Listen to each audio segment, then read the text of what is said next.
open, baby. Yo, welcome to the screen where the plot gets bent. JulieBDeepDives, not just for content. She don't react, she dissects those threads from the lens. Catching clues y'all missed when the credits end. What you know about freeze framing frames and while you blinking, she building an evidence drum. Got a notebook thicker than the lore itself. In a chat full of nerds with a mental health shelf. Yeah, she sees the glitch, peep the double cross. You just watching TV, she talk to the boss. Every theory and thesis, no throwaway guess. While y'all on season 1, she in season X. Said rewind and slow it, zoom in, enhance. Julie B caught the symbol in the window glance. While you tweeting what just happened like a clown, she already made a flow chart, color-coded breakdown. They don't die like us, they don't vibe like us. They binge and they bounce, we revive that trust. They skip intros, we every frame. You watch shows, we decode the game. They don't die like us, nah, they don't die like us. She cracked Severance before y'all knew it was deep. Predicted the Last of Us deaths in her sleep. When the camera pans, she ain't blinking once. Catch a ghost in the glass, call it theory punch. Watch parties lit like apocalypse nights. Call-ins while they bringing alien rights. Hey, Julie, I think the trees are spies. Well, I have a spreadsheet that confirms that, guys. Zoom in, boom in, she moving through clues. Spinning Discord in the courtrooms, Lord of views. Got mods with receipts. Time stands with heat. Every rewatch turns into a Reddit elite. You stuck on the surface, we beneath with maps. Cross-referencing lore with the rector's caps. If your fave show got secrets, don't be dumb. Julie got the chalkboard out in From's where it's from. They don't dive like us, they don't vibe like us. They skim the edge, we inside that crust. They zone out, we zone in the pain. You say plot twist, we say nope, chain. They don't dive like us, nah, they don't dive like us. What's that? That ain't a blooper, that's a plot thread. You thought it was a shadow? She thought it was a coded message from season 3. And she's probably right. Step this way if your mind's unbent. Step that way if your theories pay rent. Say Julie B, deep dive queen. Now zoom, scroll, theorize, pull. Ain't no rabbit hole safe once she got the cloud.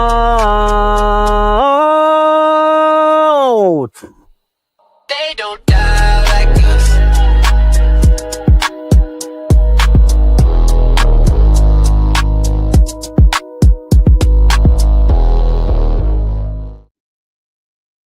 Hey guys, it's Julie B, and we are here to break down episode 3 of Welcome to Derry, or more accurately, Welcome to Derry, the very awkward title that they didn't need to adjust because Welcome to Derry would have been sufficient, and that was the original title of the show. But anyway, I'm here with Karl tonight. We're gonna be breaking down the episode, and he'll be popping onto StreamYard shortly, but he's here. And let's see who's in the chat. Sorry that it's so late, but and this is just how things work with me sometimes. I gotta put my self-care first, and so I needed to take some time before I was ready to do this, to manage my pain. And better late than never. We have our new episode coming out tomorrow night, episode 4. So it really was now or never. So I'm glad we got to do this. And we had to postpone FROMacademy last night for reasons related to my pain again. But we're going to be rescheduling that for Sunday night, and the time to be announced. But it'll be sometime after our Welcome to Derry watch party, which is at 9 p.m. Eastern. As always, I'll be streaming the new episode of Welcome to Derry Sunday night at 9 p.m. Eastern time. And then a little while after that, we'll do our FROMacademy live with Doc, which will also double as a birthday celebration for him. So happy birthday to Doc. I hope you're enjoying your birthday weekend. And I know you haven't been feeling well, so I hope you are taking good care of yourself and managing your own pain, and just making the most out of the weekend because you deserve it. You're an amazing person. And I appreciate your understanding about FROMacademy and that fiasco last night. So anyway, let's say hi to the awesome chat here. Shadow Skulk. So nice to see you. Hope you're doing well. You're managing your own health and taking care of yourself. Um, and there's our friend Doc right there. Here's just me who popped in and said, let me see, where is it? Enjoy the live, y'all. I can't do horror at night. Understandable, totally understandable. I don't have an issue with it. I can watch or talk about horror anytime, day or night, and not have nightmares. Although I had a really random nightmare last night just from watching Star Trek in the middle of the night, which is very strange because that's not a scary show. It wasn't scary, nothing about it freaked me out, but I had a nightmare that I was like trapped in some kind of spaceship running and couldn't get out. But but I can watch Welcome to Derry without any issue. I think you lost your communicator and you couldn't contact anybody to beam down to the planet's surface. That was your problem. Yeah, that must have been my problem. Uh, anyway. Oh, let's see. Yeah, okay. Um, oops, that is loud. Anyway, so let's see who else is here. I saw Scarlett here in the chat. She said, "Glad to hear you're still alive." Doc and I waited till 3 a.m. and I asked him to call you because we were really worried. Well, thank you for caring and worrying about me. I appreciate it, and yeah, it was a rough night, a rough day, pain wise for me, and I just passed out asleep. So I'm okay. Just having more difficulty than usual with my pain. That's all. But otherwise, yes, I'm okay. I'm alive and as well as can be expected, I guess you could say. Um, hey, Trace, nice to see you. Hey there, Anthony King. Welcome. I'm not sure if I've seen you before, but welcome. It's cool to see new names in the chat. You may have been here before. Excuse me if I don't remember, but it's just it's awesome to see at least relatively new people pop up and it's cool for especially for a little but slowly growing channel like mine. And Noah, one of our newer community members here, welcome. Nice to see you. Hope you're doing well tonight. Um, and and there's Karl in the chat. And oh, there's Shadow Skulk again saying, "It's so good to see you too, Julie. Take all the time you need. We need to take care of you first."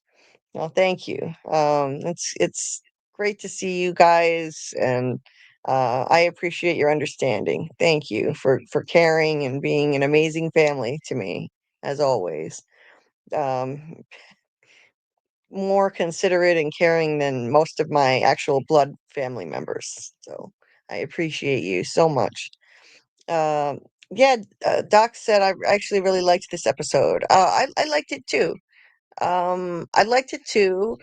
Especially, I liked it better on the second watch. The first watch, I was a little disappointed because I expected more to happen. I expected a little bit more in terms of plot movement and possibly Pennywise.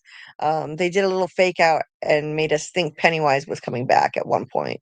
Um, and so there's some gripes I had with it, but when I watched it again and really, so I didn't have my expectations too high the second time. I was able to hone in on the details more and found more to appreciate about it. And I think episode 4 is going to be really interesting. It looks like the plot is going to thicken and get a little more exciting. Pennywise, maybe we'll finally see Pennywise. They're ramping up the suspense, leading up to him finally emerging. We've been waiting. Pennywise is the iconic, most famous face of it, and so yeah, we've all been anxiously awaiting his arrival. Hey, Michael, nice to see you. Hey, Amy. Oh, awesome to see all these lovely people here in the chat. Um, Anthony said, "I've been here before, but never in the chat." Okay, so it's not just my lousy memory. I thought you were new to the chat anyway. So welcome. Awesome to see you. It's cool to see new people join the chat, and anyone else out there listening who is at all, uncomfortable with chatting or just hasn't, yeah, if there are any lurkers out there listening, you're always welcome to pop in and say hi. And it's fine if you're not into chatting. I appreciate all of you, regardless of the way that you consume this, whether you're listening on the replay or you're just listening and not chatting at all live. That's appreciated too. So it's just cool to see to see who's been following the channel. And so even if you just pop in to say hi now and then, I invite you to do that. um and let us know where you're from too. It's cool to hear where people are tuning in from. uh well, I'm sorry I worried you guys, Doc. I really am. And I felt especially badly because it's your birthday weekend, and I don't want to let you down. You're an amazing friend. So sorry to worry you, but I'm okay. Hanging in there. Today was a little bit better, so I'm fit to do this live. I had to take care of myself first, and that's why it's so late. And you are welcome, Anthony. So cool to see new people participating in the chat. So, Doc said I wasn't paying attention on my first watch. When I sat down and watched it, I really enjoyed it. Yeah, yeah, me too. And I really honed in on the details. I did too. And Doc said, I watched the first 3 episodes of Pluribus today. Great show. Yes. Excellent show. I still need to watch episode 3, so I'm not caught up, but 1 and 2 were really interesting. I love the concept. It's very Twilight Zone-ish, which I love. That's one of the best shows of all time, if not the best, maybe. So I'm really interested to see where that's going. And I'm definitely going to want to cover the show in some way. I wasn't anticipating covering another show yet, but it's too good not to get in on this. So stay tuned on that. I'm not sure how we're going to be doing this. If we're going to try and combine our coverage of Pluribus with Welcome to Derry streams, or do something separate. I'll let you know. Obviously, I'm dealing with a lot regarding my health, but I'd like to at least do some kind of coverage of the show, even if it's a short live stream. So, Noah, thank you. He said it's good that you take time for yourself. Yeah, I'm trying, doing better at this self-care thing. My pain is kind of forcing me to do that at this point. I don't really have a choice anymore. It's like my body is just saying no, absolutely not. You're not doing this. It just shuts down. So that's that. There's only so much I can do to push through it. I love streaming, but sometimes it's just not happening for me, unfortunately. But anyway, let's start getting into the episode here. It opens with 1908, a flashback, um, which I was not expecting, but it was a pleasant surprise. I really liked this um, jump back to a previous cycle, since the show, it operates in cycles. And the plan for the showrunners that they've outlined for this show is that they're going to do at least 3 seasons. This season is taking place in 1962. Season 2 is planned to be in the 30s. That's the previous cycle of it. And then season 3, they want to do 1908, which is this we're looking at right here, this time period. Um, so we're now kind of getting a glimpse into their vision for what this series could look like in the future too.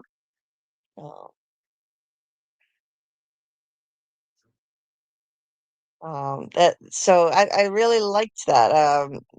We're seeing their vision for the series take shape here with the introduction of 1908 into this series. And how we're gonna now see this character. We didn't know that he's going to be this big of a player up until this point. General Francis Shaw. This is him as a child. and he he encountered Pennywise or it as a child. In this episode, it is not in the form of Pennywise, I should say, but who knows? Maybe we'll find out later he does encounter the actual clown too. But yeah, Francis Shaw is a kid at the circus in 1908, and it's this circus. It was really cool seeing this featured because, um, Pennywise definitely has ties to this circus. He may not have appeared in this episode, but this could even be where the entity, got the inspiration to start appearing to children as a clown. Um, and there are definitely ties to the circus from 1908 in the book as well.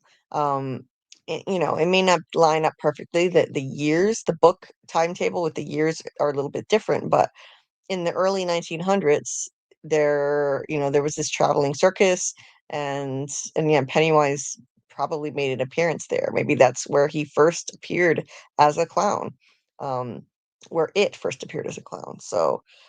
I found this very intriguing, and of course, this little game here was a nod to Pennywise.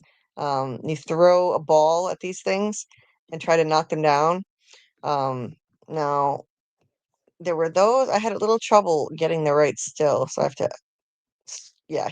So there were clowns, and then there were these turtles, and this turtle is a little Easter egg. Shout out to Maturin the turtle, who is in the book, he is the benevolent, or it is the benevolent alter ego, well, not alter ego, but like counterpart to it, the entity.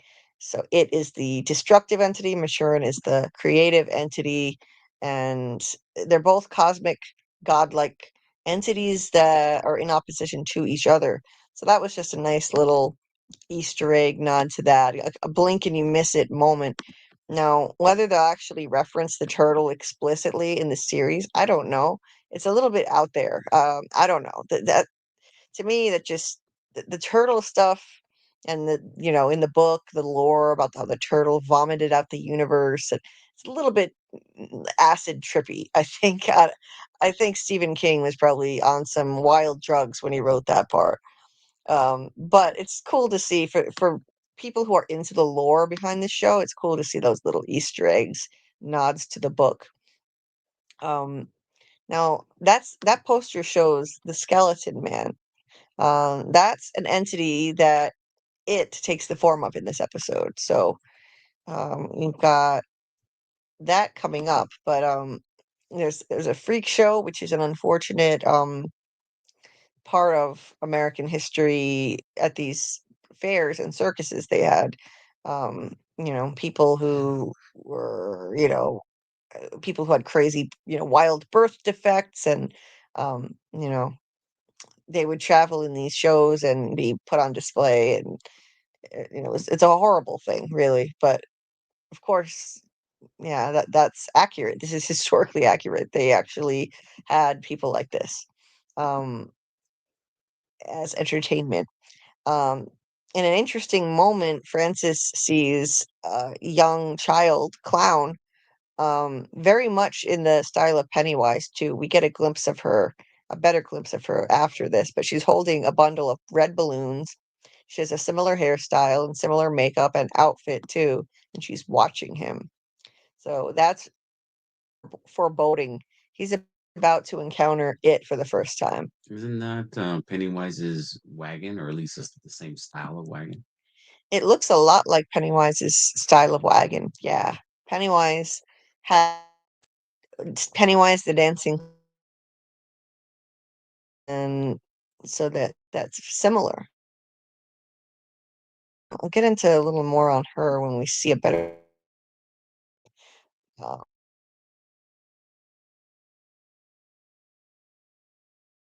uh, this creepy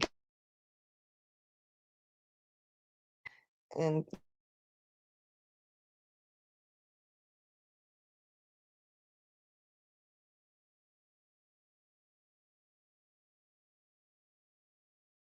is it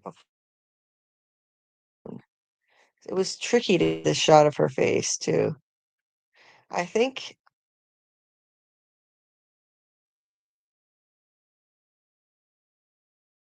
similar, making down her eyes, a red line, and then connecting to her mouth, similar to Pennywise.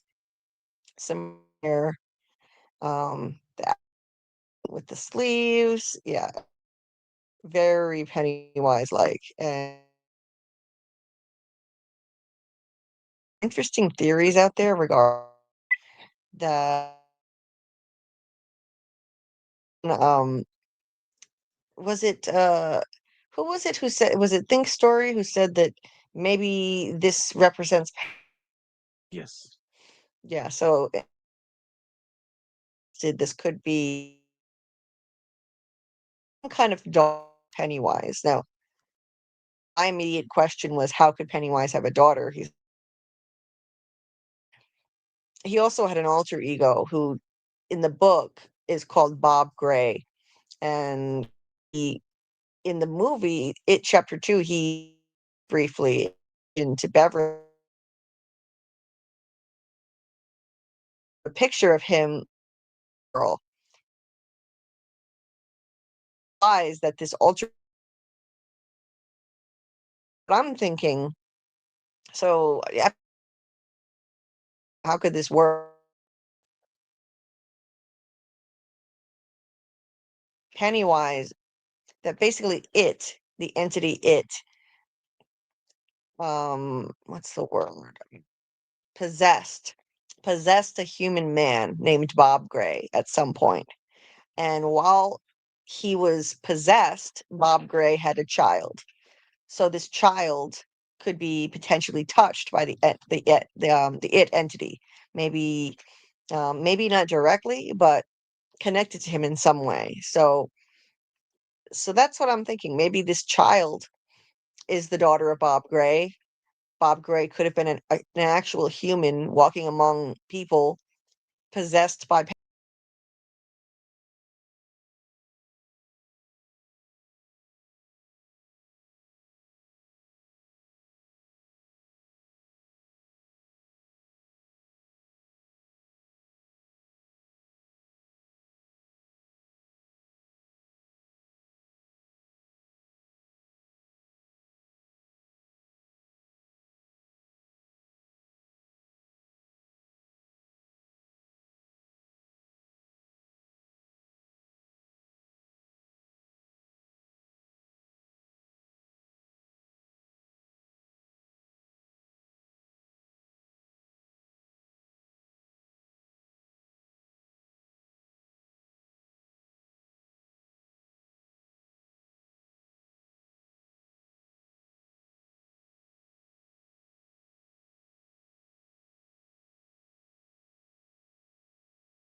Oh, where are you?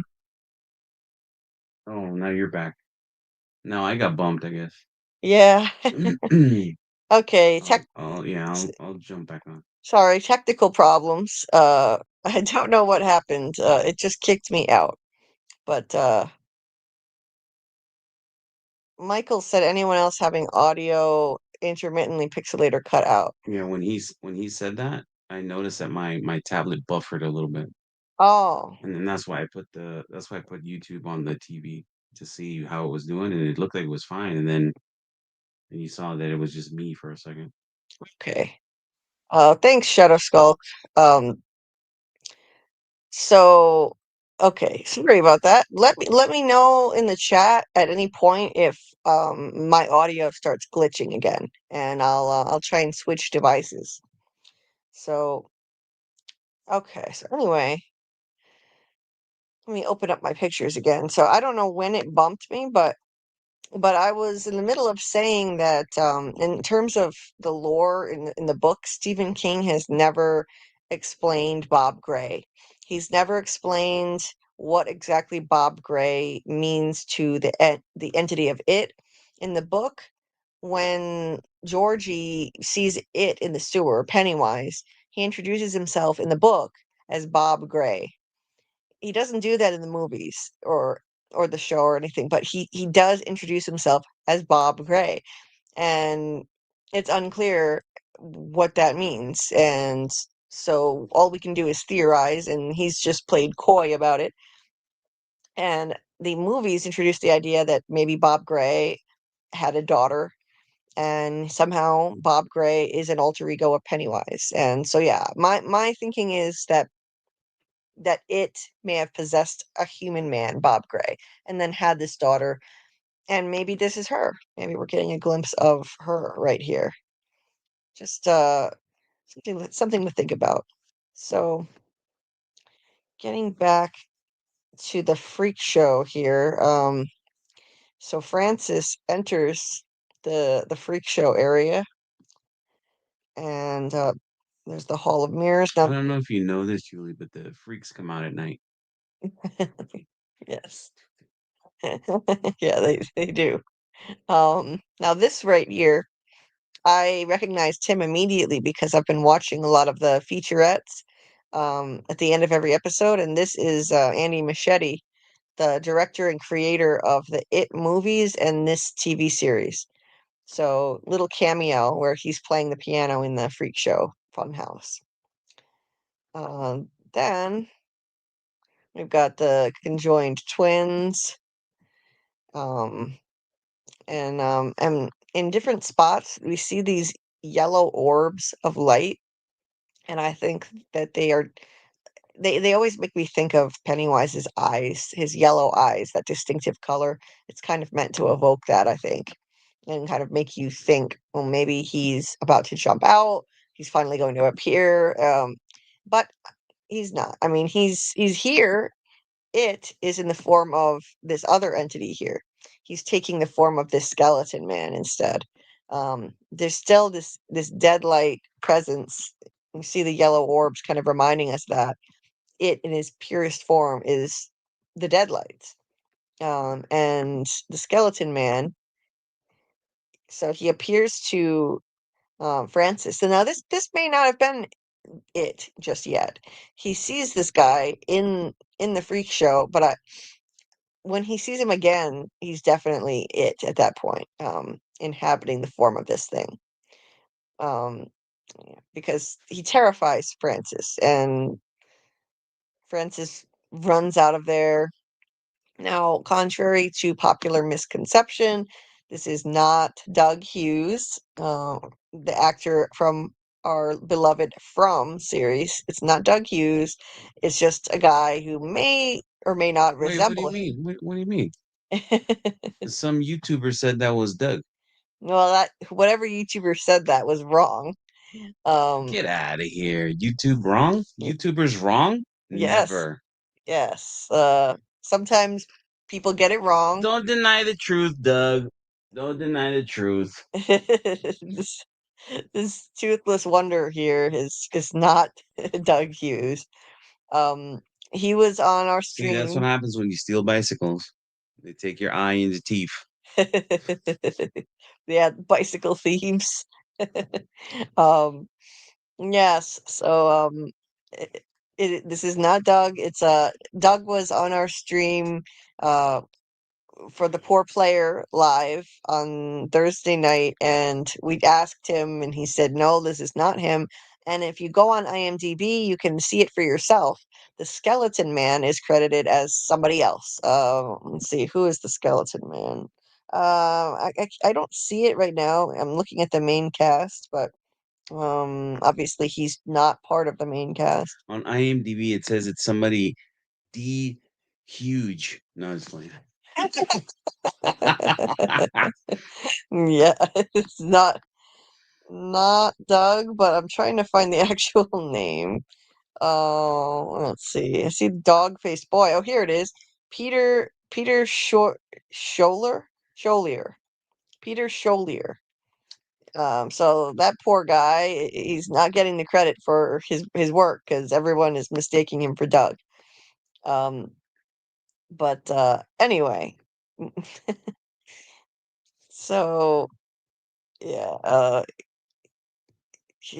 Francis runs out and runs right into his dad, and he gets this slingshot, and they leave together. There's possibly Pennywise's daughter, maybe, watching them. They leave in this super cool old car from the early days of automobiles. But you can see one of the pitfalls of these early cars. Must be a Ford if it broke down. Yeah, so it's what's wrong with it? Why does this happen to these cars? Oh, there's yeah, like I was telling you, there's like the oil pumps, not the same as a modern car. They're basically like had a little scoop and it would slap oil. It would kind of throw oil in the direction of the piston as opposed to like the way they are now. Okay. Mhm. Yeah, so And those engines would have to be rebuilt on a regular basis, way more than what we're used to nowadays. it overheats Hmm. really easily, and they stop and they have to get water for it, I think. Right. So Francis goes over to this little wagon with I want to try to get this right. Oh, what is the name of this tribe? These Native American children. Oh, something Shapiqua or something like that. Hmm. I think it might be Shapiqua, Native Americans. They're selling, I believe, water over here. Maybe for this very purpose, because this happens to cars all the time out on the road. Hmm. Um, he doesn't have enough money, so he gives her this slingshot, this girl Rose, because she notices it, and they have this cute little connection. Um, already tween puppy love happening. I can see it already. He and his dad go off in the car. It focuses in on this main license plate 67I9. I'm not sure if there's any significance to that, but it goes out of its way to show us that for some reason. Mm. Oh no. Yeah. I don't know why. Mm. But anyway, they go off, and then we later cut to a scene showing that Francis has struck up a friendship with Rose and her friends. And as they're running around, he makes the mistake of going off into the woods. She calls after him, but it's too late, trying to stop him because she clearly knows that there's something evil in the woods. And we later find out that it can't leave the woods for some reason. There may be some kind of sacred, I may be butchering it, but Shapiqua relics that are keeping it confined to that area. And it maybe this is the Derry city limits. And I mean, there has to be a reason. If you think about it, why does the it entity stay only in Derry? This is something I had never really thought about, to be honest, until now, until this week. But why does it only stay in Derry for all of these? I mean, it landed there supposedly millions of years ago. It started feeding on people when the first settlers arrived in, I think it was supposed to be 300 years before the events of this show.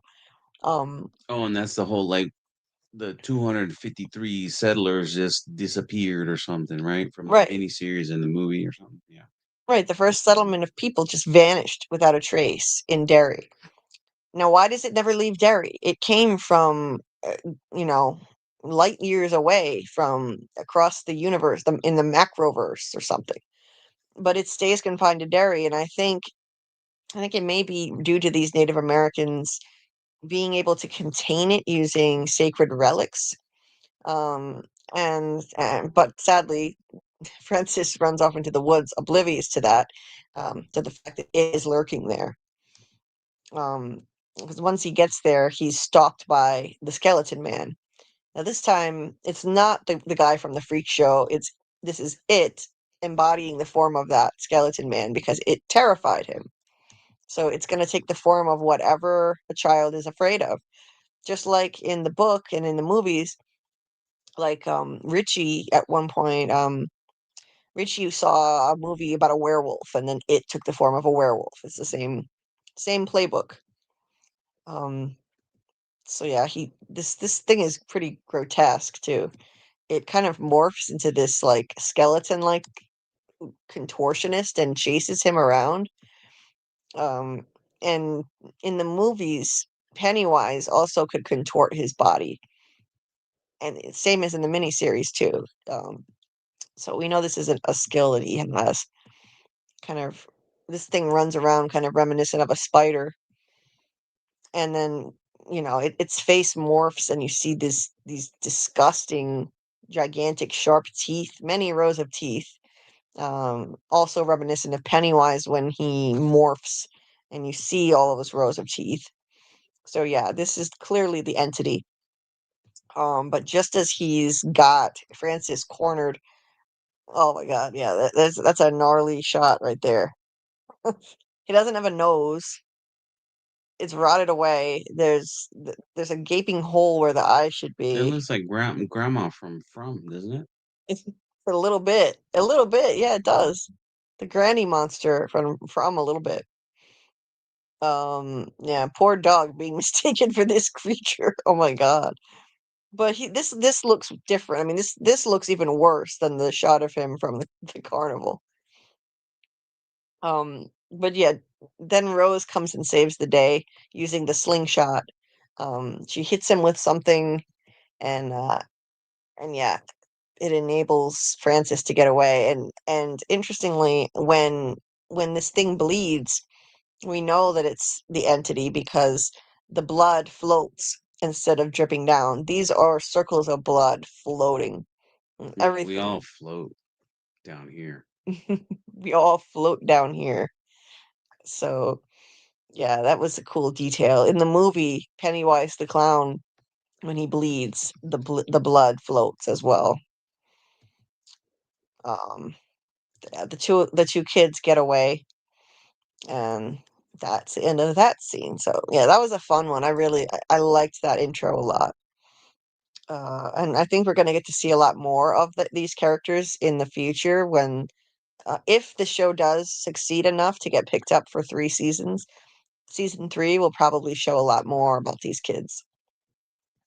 Um, Now, this is the worst part of the episode, in my opinion. This is by far the biggest disappointment and, um, you know, nothing burger, because we go to Juniper Hill, and the end of the previous episode was pretty tense, showing poor Lily being dropped off at the dreaded Juniper Hill Asylum, the place where she was so terrified to go, and there was all this buildup about how horrible it is. And it's been featured in other Stephen King works. We know the patients there are abused. It's not that I wanted to see her being abused, but if you're going to build up all this anticipation regarding this horrible place, then you don't just do something so anticlimactic and have her immediately released. She spends no time there at all before we see her get released.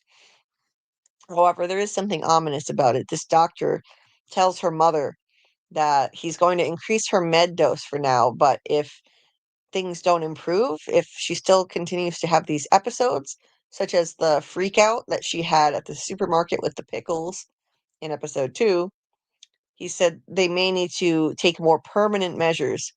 And that may be alluding to the dreaded lobotomy procedures that they performed at these horrible places back then. That procedure is shown in the intro sequence to this show, so we know Juniper Hill does perform lobotomies. So yeah, I don't think they're ever going to go that route with Lily, but the threat is definitely there. Um, we just get a brief glimpse of a patient in distress here, but otherwise, we don't see anything to show us how horrific this place actually is. Um, Much ado about nothing, but I do think that we'll see more of it later. They didn't just build this up for nothing. Maybe we'll revisit Juniper Hill later in the series, or at least this season, hopefully. Um, the other thing I didn't like about this scene, this woman, this woman who is part of the cleaning staff has befriended Lily, and that's what we're told. We learn that from the doctor there, and because he tells her mother, and then we see how kind this woman is to Lily. And that to me just felt too unrealistic and too easy. Why is she being so nice to her? This place was supposed to be horrible. Now, the only thing I can say about this, though, that is that this may not be what it seems. She may not be as kindly as she seems. There are theories out there about this woman, potentially. In fact, Yes, what you were gonna say. Yes, wasn't gonna it? say Pennywise's daughter. Yes, Yeah, I and that's believe. the terrific actress Madeline Stowe, by the way, Right, Madeline Stowe. from Yes, 12 Monkeys yes, and other stuff. yes.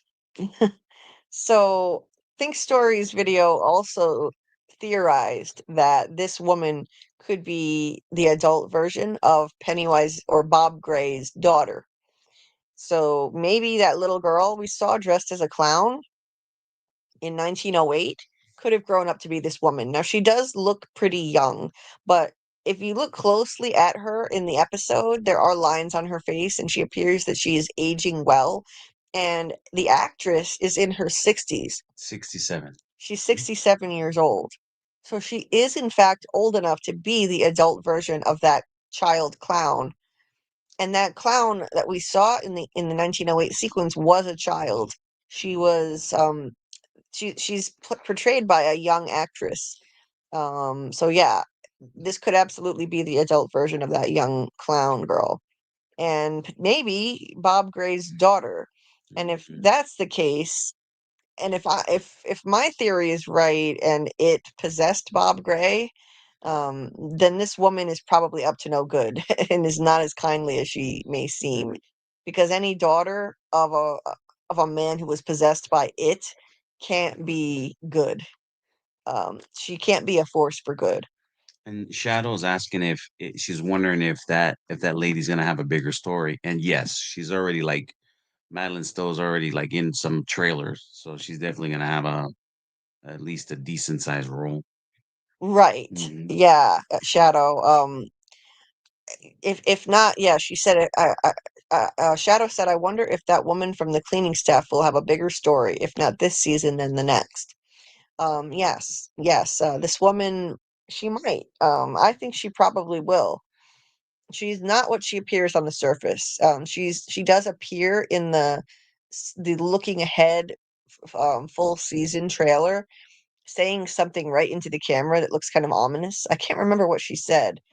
No, she said nothing. She said in Derry, Nothing truly dies or something like that, right? no one who dies here truly dies. And she says it really ominously. I So guess they float, right? yeah, yeah.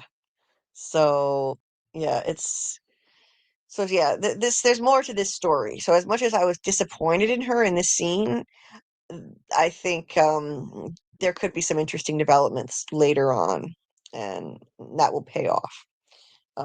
Also, welcome third shift lurker. Cool to see you pop in the chat. Kind of wondering why no one really mentions Dreamcatcher. They talk about Derry, and kids end up with some sort of shine or gifts thanks to an alien. You know, Dreamcatcher is something I'm actually not familiar with, and now you've given me the idea to finally sit down and watch it, because that's that's a movie I wanted to see and just never got around to it, and it looks really interesting. I love the concept. So I'm gonna check that out, because I have heard that there are parallels and references between these two works, between it and Dreamcatcher. Derry is mentioned in Mhm. Dreamcatcher. Yeah. Yeah, because Dreamcatcher's an alien as well. Yes. So so yeah, I'm gonna you've inspired me to finally watch that movie, Third Shift. Absolutely, yeah. So that we can kind of look at parallels and look at those references. I love how the Stephen King universe makes references like that. There are common themes, common characters. Dick Halloran from The Shining is also in it. Mhm. Juniper Hill Asylum is mentioned in multiple works. Derry is mentioned in multiple works too. I think they're low key trying to create uh, a shared universe with everything. that he Yeah. has, including even the Dark Tower stuff. Yeah. We'll see how that goes. Yeah, and there was a TV series that used multiple King works. Castle Rock, right? Yes. Yeah. Juniper Hill was out of place in that show, I think. Like not in Maine, but it was mentioned there as well. Right. So anyway, this cleaning woman, she takes Lily's hand and she reassures her and says she believes her. Um, that something supernatural really did happen to her. She says, if you say it happened, I believe you. Then she gifts her with this bracelet. I wish they had given us a better look at what this actually looks like and what is hanging from it. I think this could Yeah, it's hard to potentially, see. it is. This could potentially be significant. So I'm going to keep my eye on it, in the Maybe future. they're little, like every little creature that it has turned into, huh? Over the years. Could be. Yeah, who knows? Um, so, but yeah, before I move on, let me just check in with you guys in the chat. Let's see. It's been a while. So please hit the like button if you have not done so. It helps people find the stream. Appreciate it. Shadow said the head of the circus with his hat reminded me of the True Knot from Doctor Sleep. Oh, that's another one that I need to finish. I started that movie and I never finished watching it. Mm, I need to watch that because I loved The Shining. So there were elements of it that kind of triggered me, the Doctor Sleep movie. That's why I stopped watching it. no, it's a cool movie. It's a very like a very nice sequel. I mean, you can't, it's hard to have a sequel to a masterpiece, but that was pretty good. Yeah. Mhm. I mean, how do you follow The Shining? Yeah. Um, but what I did see in Doctor Sleep, the flashback scenes that they did to the 80s, Mhm. I thought that those were really cool. As a huge fan of the Shining movie, they showed the Overlook Hotel and they recast like they showed like the younger version of the mom with a new actress, of Mhm. course. They didn't use AI or anything creepy to make it look like the same people. Right. Um, but yeah, they did a great job with that. Mhm. Doc said, I just learned about Barnum's Skeleton Man and Freak Show as part of my FROMacademy research. It's very tragic. Yeah, it's horrific. There is a dark history to circuses of the past. Um, Doc said Barnum called them wonders, not freaks. Yeah, Well, but that's better at least. it is. But of course, the common verbiage that people use to describe it was freak show. Um, let's see. No, once again, condolences about your great aunt, the loss of your great aunt, and I hope you and your family um are able to get through the funeral and celebrate her life and feel at peace with the loss. You know, doing that together can really bring you closure. So, I hope it brings you peace. Let's see. Anyway, Shadow said it took Pennywise's form from Bob Gray, who had a daughter. Right, right. The weird thing is Stephen King won't confirm anything when he's asked about it. I watched some videos. It's interesting. It's Specifically asked about Bob Gray. He yeah, just acts all dumb. yeah. Yeah. People ask him, who is Bob Gray? And he's like, I don't know. There are things that I don't even know about this. It's like, dude, you wrote it. Maybe So that was in between a couple of 20 bags of the old Bolivian marching powder, huh? yeah. Maybe he genuinely doesn't remember. Yeah. Mhm. Um, Shadow said, I'm pretty sure it either killed Bob Gray and took his form or possessed him. Um, and the head of that carnival with the top hat reminds me of the True Knot from Doctor Sleep. Oh yeah, I've seen him in the what I did see of Doctor Sleep. I remember that. And yeah, I agree. Like Carl here. You said those twins in the freak show look like the two from The Shining. Mhm. I think it's a little shout out to that. Right, right. A little tip of the hat, tip Mm-hmm. of the top hat. Oh, Mm-hmm. yeah. Yes. Come play with us, Danny. Yes, come play with us. Forever and ever Uh-huh. and ever. Yeah, this so creepy. Anyway, um, there can only be one Doug. Yes, and I agree, Doc. Doug is way younger and far more handsome than that horrible looking freak show dude. Uh, he's that guy is all mangled up, so poor Doug. But obviously the real guy who's portraying the skeleton man doesn't really look like that either. He's altered dramatically with CGI. Anyway, uh let's see.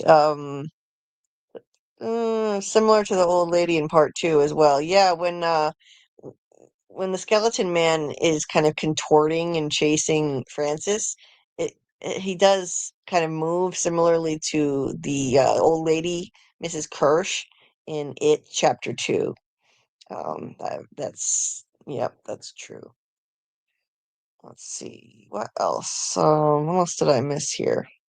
Shadow said either the adult child of Pennywise or possibly she went through stuff in the last cycle, ended up in Juniper Hill, and went back to work there to be what good she can be for the patients.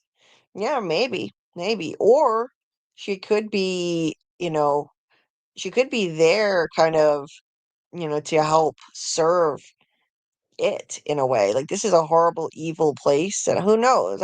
She does seem kind on the surface, but I think there's more than meets the eye. So yeah, that's what Think Story was saying, and I think Mm. that's a cool theory. Um, Shadow said, I also wonder if the carnival folk in this episode are somehow connected to the True Knot from Doctor Sleep. Yeah, maybe. Um, and yes, Amy, people can't pick their parents, and some people do come out good despite having horrible parents, indeed. Um, Shadow had said, all these books y'all are mentioning are connected with Dark Tower. You are correct there, Carl. Thank you, Shadow. And that she said that is Shadow said that is Lily's bracelet that they are giving back to her. Oh, okay, that's her bracelet. All right, I didn't catch that. They wouldn't have let her keep it during her stay. It will have that turtle on it. Right, yeah, it looks like a charm bracelet. Okay, so getting back into the episode. So in this scene, let's see, this is Bowers, I think is the police Mm-hmm. officer, the chief, Bowers. He's definitely related to the police officer Bowers in the book and the I'm movie. assuming that's the grandpa, The grandfather of the bully Bowers who the white-haired terrorizes, bully. yes, who terrorizes the Losers Club. So it's interesting how we have all of these different relatives who we get to see, different generations who are terrorized and either terrorized by or influenced by it in various cycles. There's this ongoing theme of generational trauma and generational influence by it. And this Bowers guy is yet another one. There's General Francis Shaw. Um, General Francis Shaw, he encountered it in 1908, and now he's hunting for it again in this cycle. And Bowers here, he's, I think, being influenced negatively by it. A lot of people in this town, well, really, the entire town is being manipulated by it, and yeah, um, he's trying to like implicate this poor man. Oh gosh, I forgot his name again. What is his name? Mm. I Oh, don't know. I forgot to. it's Ronnie's dad. Let's see. Mhm. Yeah, and I remember those two guys went up to him, and I forget which episode that was, and put pressure on him to get somebody. Yeah. So Here, I got the. Yeah, and I think so. I think that this police chief, like everyone's worst impulses are brought So is out. that Hank? The guy named Hank or no? Oh yeah, Hank. That's right. Everyone's worst impulses are brought out by it in this Mhm. town. And so the impulse to try to convict this guy without enough evidence, I think it could be related. Just the way he seems to be taking pleasure in this sinister smile on his face as he's talking to Hank. Um, yeah, I got creepy vibes from it. And we later will see his who I'm pretty sure his grandson, I think his name is Henry Bowers, the bully who terrorizes the Losers Club. Mhm. He, of course, later becomes very much influenced by it to kill his own father and try to kill the Losers Club. Um, so, like, Well, in the miniseries, he shanked. Who was it? Is it Henry? Is Mike, Mike? Mike, sorry. Yeah. yeah. Yeah, he shanked Mike in Hmm. the miniseries. I'm not sure if he did that in the book. Who it Mm. was he attacked. Because in the movie, It was he Eddie, right? stabbed Eddie in Yeah. the cheek. And that was directly under the influence of it. And I believe he winds up being the grandson of this guy right here. So Okay. so I don't think it's the same in that I don't think it is like directly you know exerting as much power over this guy as he does Hmm. over Henry Bowers, but Hmm. I do think he's influencing him. Right. So there's parallel there. He's influenced multiple generations of these Bowers men. And same with Henry Bowers' father, who I think will be the son of this guy. He's Hmm. a horrible, abusive father. Right. He beats up his kid Henry, and that's why he became a bully. Again, I think that's under the influence of it. So, so let's see. Bowers here tries to get Hank to admit that he doesn't like Pall Mall cigarettes. He's trying to trick him here, offering him Pall Mall because he had found this other pack of cigarettes in an alley Hmm. near near the theater the night of the killings of those children, and he wants to implicate Hank. But Hank doesn't want to take the bait. And so basically Bowers tells him like I found these cigarettes there in that alley. If you say you weren't at the theater, where were you? He says that they know he was in this particular I forget what the street is, but they know he was in that spot near the theater. And Hank seems to be hiding something. We know that he didn't kill those kids, but there's something he's covering up. There's some reason why he was in that location and dropped the cigarettes. I believe he really did drop that pack of cigarettes that this guy winds up showing him right here. Hmm. But it's unclear what it is he's hiding. He looks anxious, but he's covering something up, and he's obviously innocent otherwise. Anyway, Bowers says, you know what they do to kitty killers in Shawshank. And so Shawshank Prison is obviously another famous spot in Stephen King's work. It's the what is it called? The Shawshank Redemption. Redemption. Hmm. And it's featured in other works of Stephen King too. I like the Family Guy version. Yeah, Why he chose enchilada night, I'll never know. right. So so that's where Hank that infamous prison where Hank could end up if he's convicted. Yeah, and again, I think under the influence of it, he takes this pleasure in telling him, you know what they do to kitty killers in Shawshank, and then leaves. Uh, I really feel bad for this guy. He's such a loving, kind father to Ronnie, and Ronnie doesn't have a mother for some reason, so she really needs him, and she's being bullied now ridiculously, and more influence of it, because it's ridiculous to bully her and taunt her that her father is going to be executed. Um, Kids are cruel, but it takes the worst of humanity and just amplifies it and brings it out of them even more than it already would come out. So yeah, I think it's definitely one of the mean girls. The little clique, they write in lipstick, "Hatchet Hank's gonna fry" on her locker. Excuse me, those are known as the patty cakes. Yeah, the patty cakes. They definitely are guilty. They're watching her, laughing at her. She wipes it off, and it looks a lot like blood. And gets it all over her hands. So yeah, this is really reminiscent of the blood scene too, like with Beverly in the movies, trying to get the blood off her hands in the sink. Hmm. Um, so she talks to Lily about what they're gonna do going forward, and Lily suggests that they try to get a picture of this entity that's been tormenting them and killed their friends. Um, so yeah, I wonder if you can see this a little better. No, I still can't make out what's on her bracelet. Well, I think the only thing we've actually seen on there was the little turtle, right? Yeah, I believe there's a turtle on it. So this is really smart.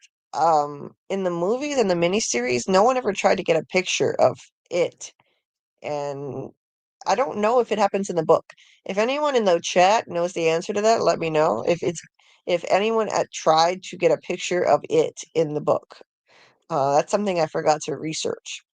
But it's really clever. It's smart. Why not try to get proof? And they've somehow figured out that this entity that it takes multiple forms, because they saw it as the mutant baby at the theater, and Ronnie saw the horrible vision of her mother as she was, you know, basically Dying expelled. in childbirth or something. Yeah, like it's like Ronnie was being born again, from her mother's womb, and that, you know, and also the dad of Lily in the pickle jar and a bunch of pieces. Like, somehow these kids have figured out that this is all the same entity, which is kind of a leap to me to say like, oh, this is all the same thing, but they believe it is, and they decide to try to get a picture of it. Now, in this scene, we have General Francis Shaw, so the adult version of the child from the beginning scene, meeting with another officer and discussing this car that they unearthed from the ground. Um, Now, this car was part of the Bradley Gang massacre in the 1930s, which was a huge event in the history of Derry. And so the fact that they found it seems to mean that they think that they're getting closer to finding what they're really looking for, which is the it entity. They believe apparently that it's buried in the earth, and um, so this is an artifact because it was connected to it at one time. It was in close proximity to it and involved in a major incident. It's now an artifact that kind of has I don't know how you would put it. Like it's it has a certain cosmic power to it. Paranormal properties. Yeah, yeah. So yeah, so certain artifacts are It's now got the shinning connected. on it. Yeah, it has a kind of a shine on it that connects to it. Mhm. And Shaw seems to know this and believes he's getting closer now. And the question is also, who buried this car? That's an odd thing, how it got buried in the first place. I would assume that Mhm, just simply because the tribe was watching them, like mhm, maybe they knew, like maybe they did it for some reason. I don't know. yeah, I don't know why the townspeople would shoot them and then the tribe would bury the car, but I don't know. yeah. Yeah, in that massacre, the the Bradley gang was trying to escape through traveling through Derry, trying to get away after the crime they had just committed. Gangsters, they were Mm, gangsters, and basically the whole town of Derry just killed them in cold blood. And there were sightings. People said that they saw Pennywise the clown shooting, holding a gun as one of the shooters. mhm. So yeah, I think it's possible that yeah, the Shapiqua, I may be butchering Yeah, that. I think you have it as close to. The the Shapiqua Mhm, Native Americans may have buried this because it was closely connected to a major incident and contact with it. It may have some sort of magical properties. Perhaps by burying it along with other relics, that's how they've been able to contain it to a certain area so that it couldn't leave Derry. mhm. Because if you recall, um, little Rose told Francis that it can't leave the woods. Why? Is there some boundary caused by things that are buried? Um, oh, let's see. Shadow sent you in Discord a pic of Lily's bracelet replica being sold at Hot Topic.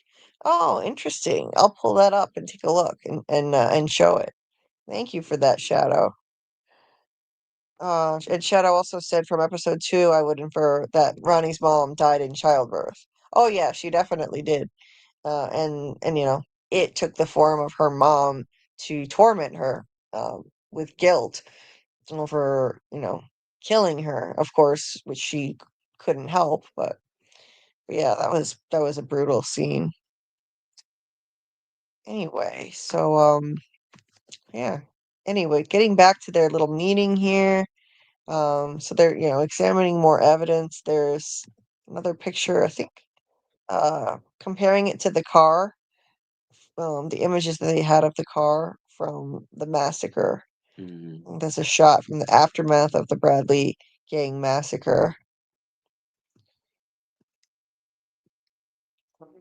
And then Francis takes out this cigar box, and that contains the slingshot that Rose used to hit it and get him out of there. So that we later will see is a relic that has magical properties now because of that contact with it. Um, and honestly, this guy, he's really being foolish. He should know better. It'll be interesting to see what his motivation is, why he is being so foolish after coming in close contact with it as a child to be part of this, to lead this military effort to weaponize it for the country to try to use it to win the Cold War. I mean, how could he be so naive and foolish as to think that they could control this cosmic entity and use it as a weapon? It's just insanity to me. But That's like trying to weaponize the xenomorph. You know what I'm yeah, saying? it's Mhm. ridiculous. He should know better. Mhm. But if it wasn't for stupid people, I mean, we wouldn't have a lot of horror movies at all. I mean, we need people to make stupid decisions and unleash evil, right? And become Yeah, prey to it. and we need like chicks to fall down when they're running as well. Yeah, yeah. You gotta have that Yeah, trope. yeah. Anyway, then we have this scene with Dick Halloran, and he's talking with his buddies before he gets is to get on this flight. So basically, they're sending him out to be kind of a homing device for for it. They're sending him up in a plane so that he can kind of try to direct them toward it that way. And so he sends him up with Leroy Hanlon, and he sends him with this relic, the slingshot, which as we later see. in the helicopter here. So he's sitting there holding it. And they ask him what that is, like what's in the box. He's like, you wouldn't understand. And there we see it. Now, it serves as a kind of a relic because it was closely connected to a major incident involving it. Came in close proximity to it. It now has magical properties and can be used to locate it or connect to it, know when you're close to it, perhaps. Um, so he takes it out and he holds it and uses his shine. I think the combination of his shine abilities and that item in particular enable him to connect with the entity it and try to find him or it. Um, as he starts having flashbacks to him and Rose running out of the woods, and she told him that's when she told him that it can't leave the woods. She doesn't say why. He asks why, but interestingly, they cut right here. So we never get to find out if she told him the reason why it can't leave the woods. I think she probably did. And we're going to find that out later. They're just keeping us in suspense on that one. But I think she probably told him something regarding the use of relics that her tribe buried to keep it contained in that certain space. Um, and that's why, as an adult now, General Francis Shaw knows, along with the military, he's leading them. He knows this is a way that we can find it by unearthing these relics. We can locate it. We can, you know, procure it and try to turn it into a weapon for us. Like, I think that's why he started this mission to dig up these things. Because she probably in this moment in the past told him, like, it can't leave that area because our people buried these relics, and they continue to bury relics because obviously this is 1908. They haven't buried the that car yet from the Bradley Gang massacre, but my guess is at this time they had already buried other relics that had come in close contact with it to keep it contained there so that it can't get out of Derry and terrorize other areas and the rest of the world.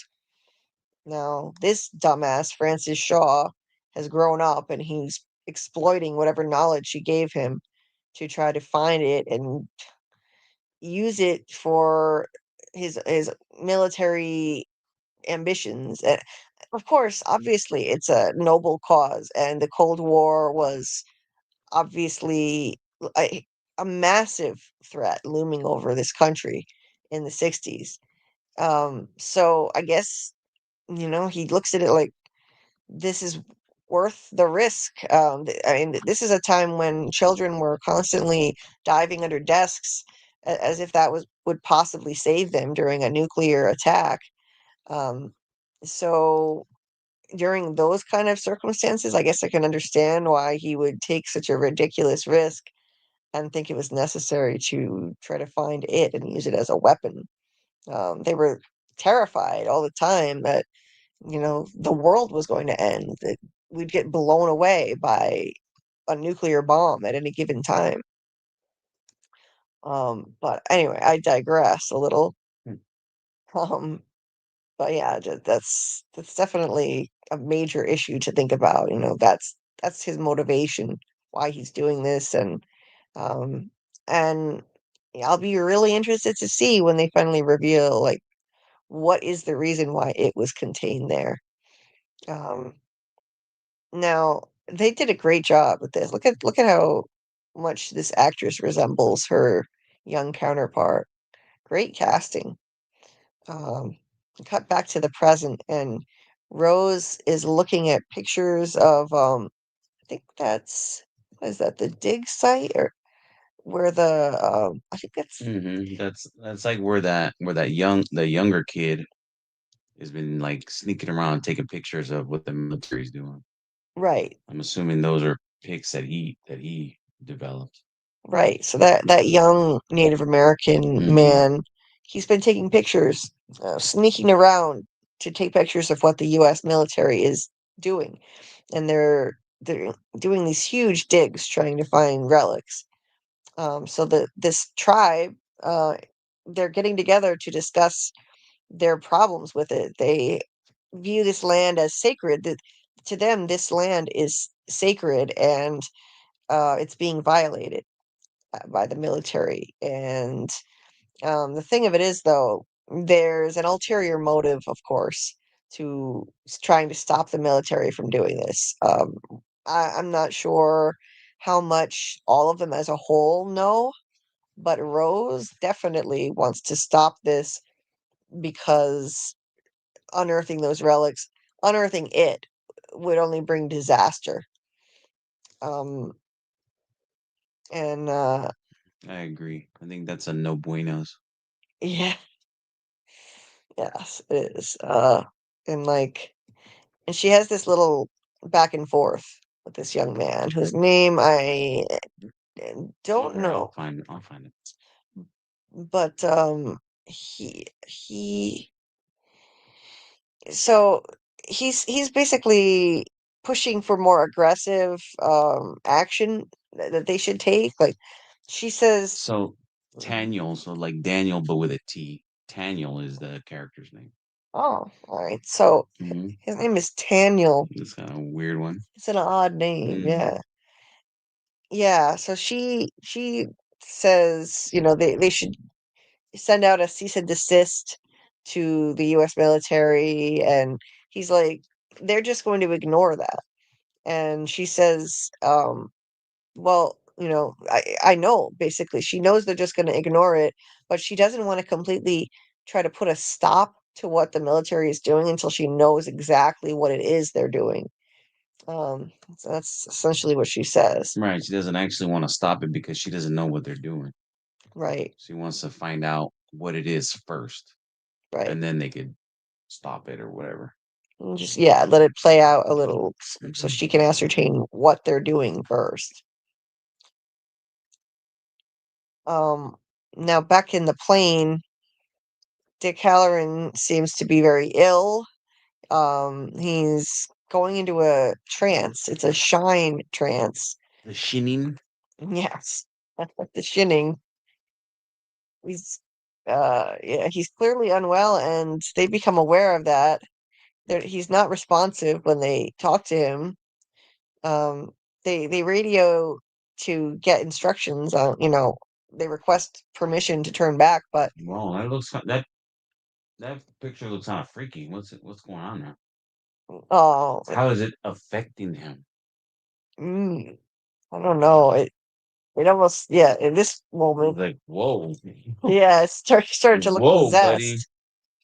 Yeah, that's creepy. So, yeah, all of a sudden he stands up. Oh, and as they were asking permission to turn back, they were told no, just continue, with no regard to their safety at all, completely reckless. But he gets up.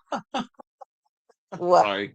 Amy wrote what I was thinking. She's like, he made a release face. Yeah, exactly. Oh my God, that's funny. Um, so this sequence is really cool. I enjoyed this scene. Very creepy, very well done. So he goes into this vision, and everything gets kind of murky. All of a sudden, it looks like he's standing in water, as in he's in the sewer, the lair of it, of course. Um, it was so trippy, and watching it the second time, I liked it better because the first time I was just disappointed that it looked like they were building up to a Pennywise reveal here, and then, it was a fake out. They show Pennywise's little trailer, and it opens, but we don't actually get to see Pennywise. It opens and it appears to be empty, right? Except for his eyes. His eyes do light up with this creepy yellow. So it's, yeah, he is definitely there. That's him, but that's all we see of him. And it's frustrating. They keep delaying and delaying this, but I know it's building up to a huge reveal. I just wanted to see more Pennywise in this show. I mean, Pennywise is the most iconic part of this whole thing, and we haven't seen him once. Mm-hmm. We're now, going into episode 4, but I think he's going to show up in episode 4 finally. He asks Dick, "Who are you?" Which is it's interesting. I wasn't expecting that to come out of his mouth, and then there's this really trippy sequence where it morphs into a bunch of different things as it's probing into Dick Halloran's mind. Um, so, so like Dick Halloran, in a way, he has something in common with it. They both have an ability to get into people's heads. Dick Halloran has the shining. He can see into people's minds, and Pennywise can do the same. And so he's probing into Dick Halloran's mind, and he sees various things like Mardi Gras masks. He probably went to celebrate Mardi Gras. He sees, well, I'm going to go by this quickly because that's pretty gory for YouTube, but he sees some horribly disfigured soldiers. Dick Halloran is a combat veteran, so that's something that I'm sure haunts him. And so it is kind of searching for something to scare him, because that's what it does. It probes into people's minds, finds out what they're afraid of, and then manifests that to feed on their fear. And so he sees a lot of combat. I mean, it sees a lot of combat images, and then finally settles on something. Um, it decides to take the form of Dick Halloran's beloved deceased grandmother. Um, and But she had the shinning as well. she also had the Shining. Yes. In The Shining, Dick Halloran talked about how his grandma also had the shine.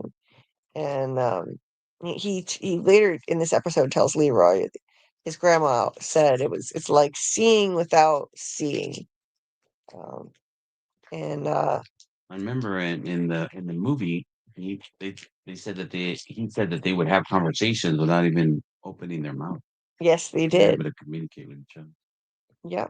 And as he looks up, this is the tower of I think both bodies and objects um collected from Pennywise's victims or its Are they victims. floating? Yeah. So yes, they're all floating, but like there are so many of them that they're all jumbled together in this heap. And the ones toward the top are floating by themselves. But this is just like in the movie. We saw that in the sewer when Beverly got caught up in the deadlights and floated. Yeah. Um, so yeah, this is the deadlights. This is the purest form of it. And yeah, it makes them all float. So Dick Halloran gets a glimpse of that and he sees his deceased grandmother or a vision of her. Um, so yeah, that was a creepy moment. And I think she's gonna pop up and appear to him again later. I've seen her in the look ahead trailer for the whole season, I believe.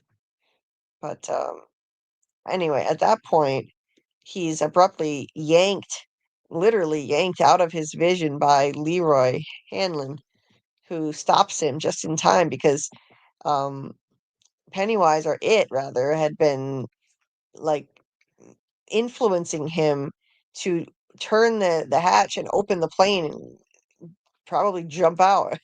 So Leroy saves him just in time before he can do that. And they close the plane up.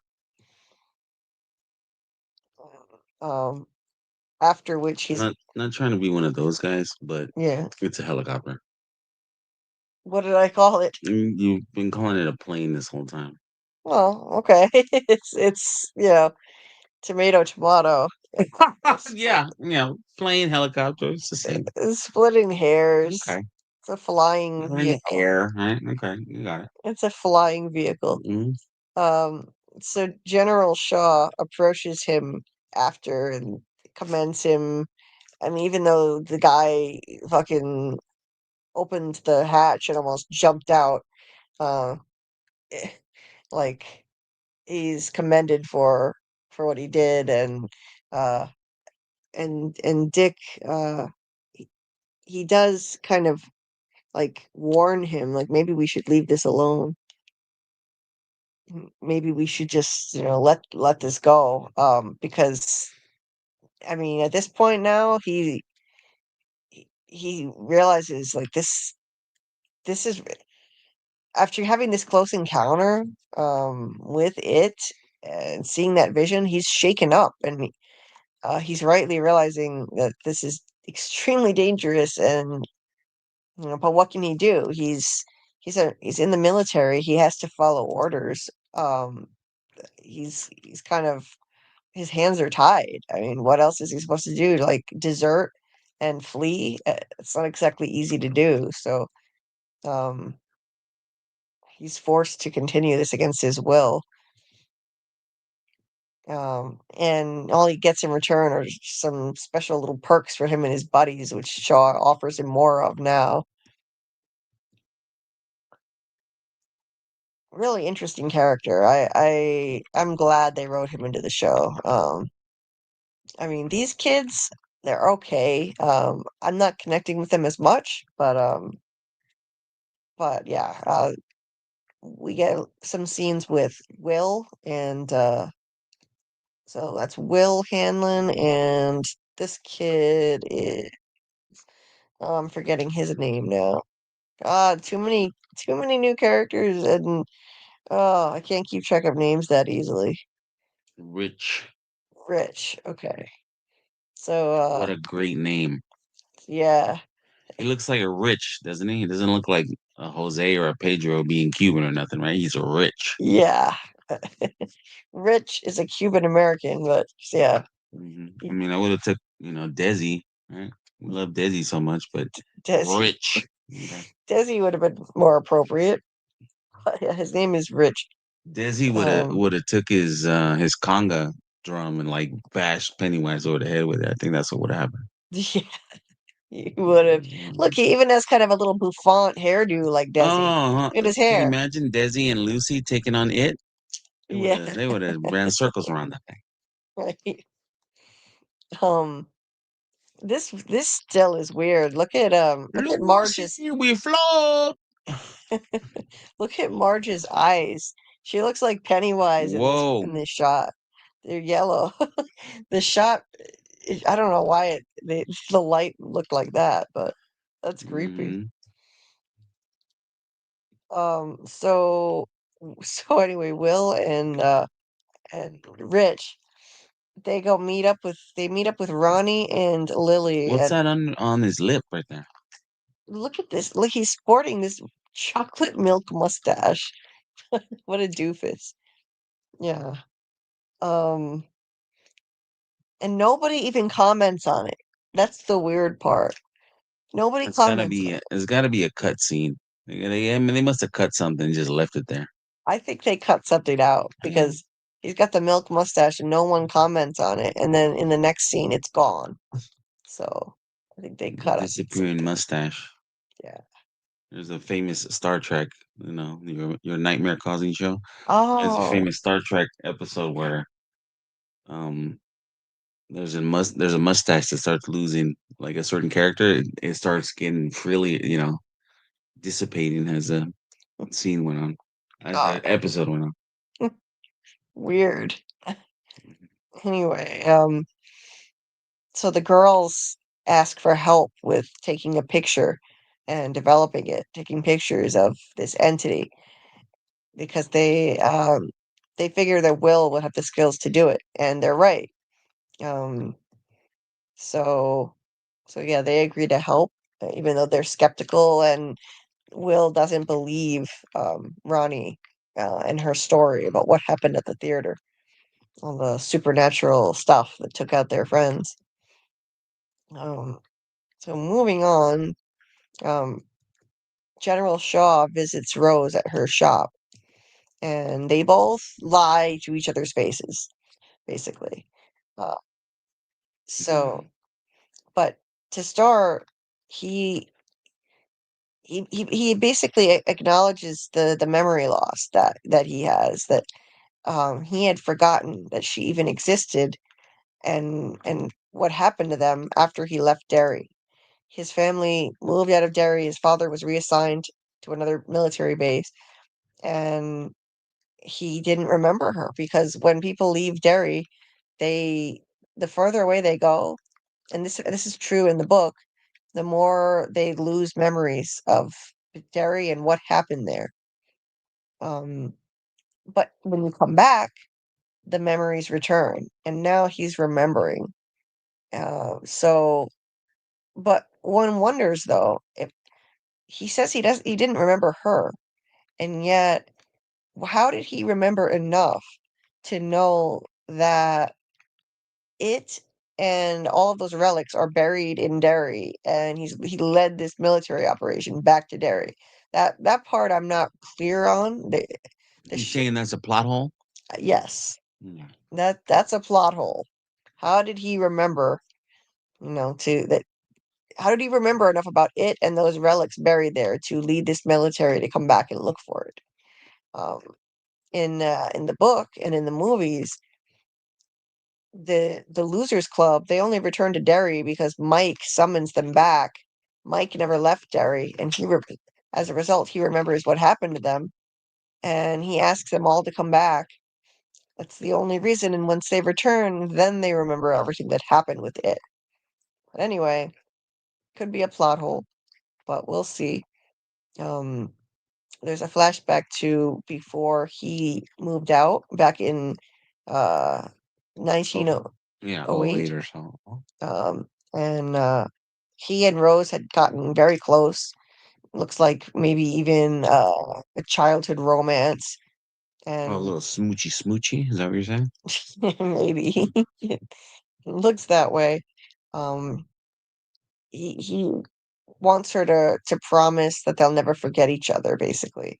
And she tells him that um, people tend to forget things that happen in Derry. Even if they don't want to forget, they forget. So she's very knowledgeable about how all this works, even as a child. Um, so at that point, the next scene is um, these kids meeting up to talk more about how they're going to take pictures of the entity, and they talk about kind of what they think it is. And Rich, he finds this little this Derry. See, what does it say? It says Derry, Maine, little wooden airplane. He quickly assembles it, and he explains to them what he thinks it could be based on everything the girls had told them. Um, and he says that it may be a type of spirit. Now, what do you remember the name of what it Yeah, is? an Orishas. Okay, so what is that, Carl? That's the name of spirits in the Afro-Cuban religion, like the Santeria and stuff like that. Okay, So Orishas, and he talks about his uncle being a babalao, yeah, and so because the Orishas are evil and good, they're both things. okay, yeah, yeah. He makes the distinction that.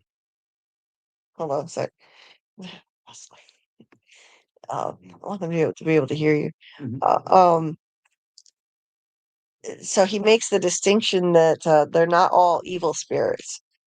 Um, and he says that these how did he describe it? He said his uncle used Mhm. to use this to summon visions to scare people, and like the meanest thing would be summoning visions of their dead relatives, right? Right.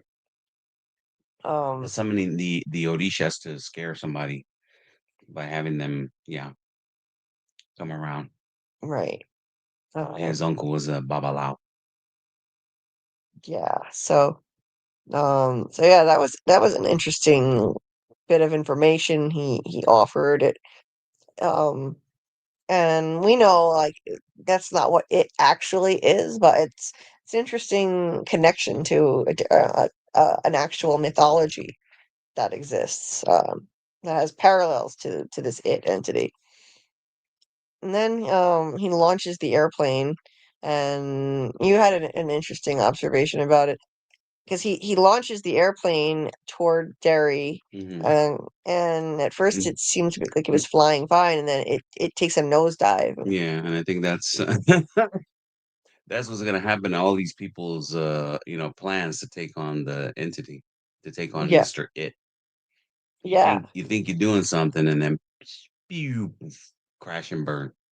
and I think that's really a really apt metaphor. It's Hmm. probably foreshadowing because what are these kids about to do? Well, we're gonna see they take a bunch of pictures of the it entity, but and it's so it seems like it's going well. Like, okay, their mission worked, but something is gonna make it tank.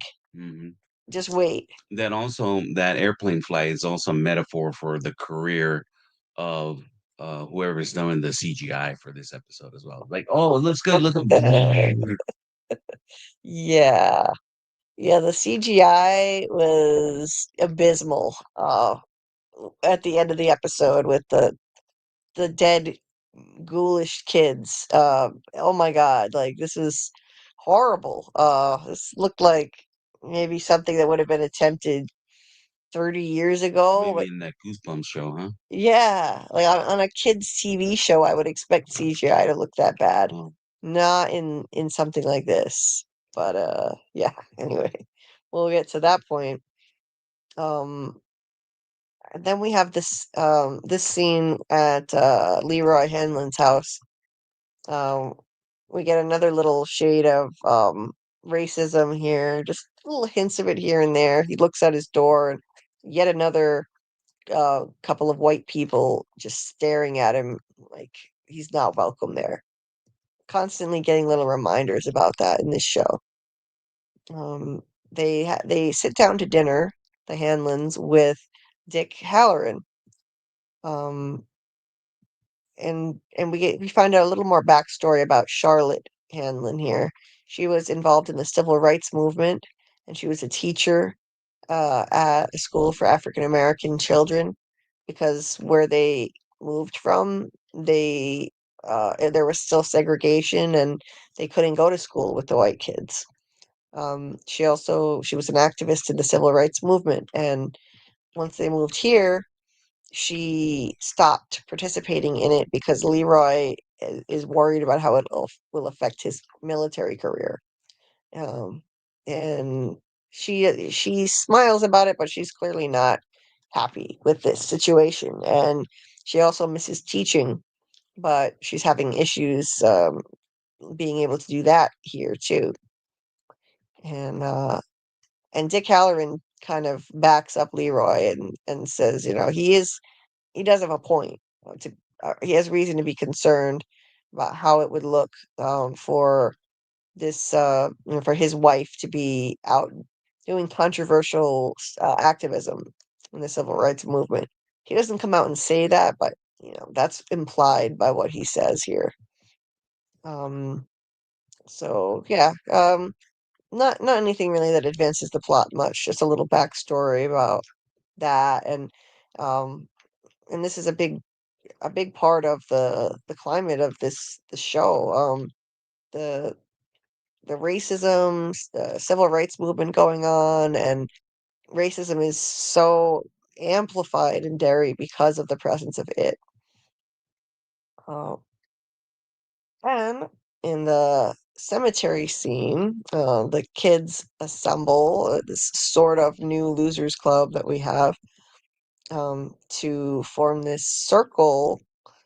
I don't remember if he said this is a ritual with a name, but Rich directs them all to sit in a circle, and then he prays to Santa Maria, right? Hmm. Hmm. Yep, Santa Maria, the sort of like scene of the dead. Yeah.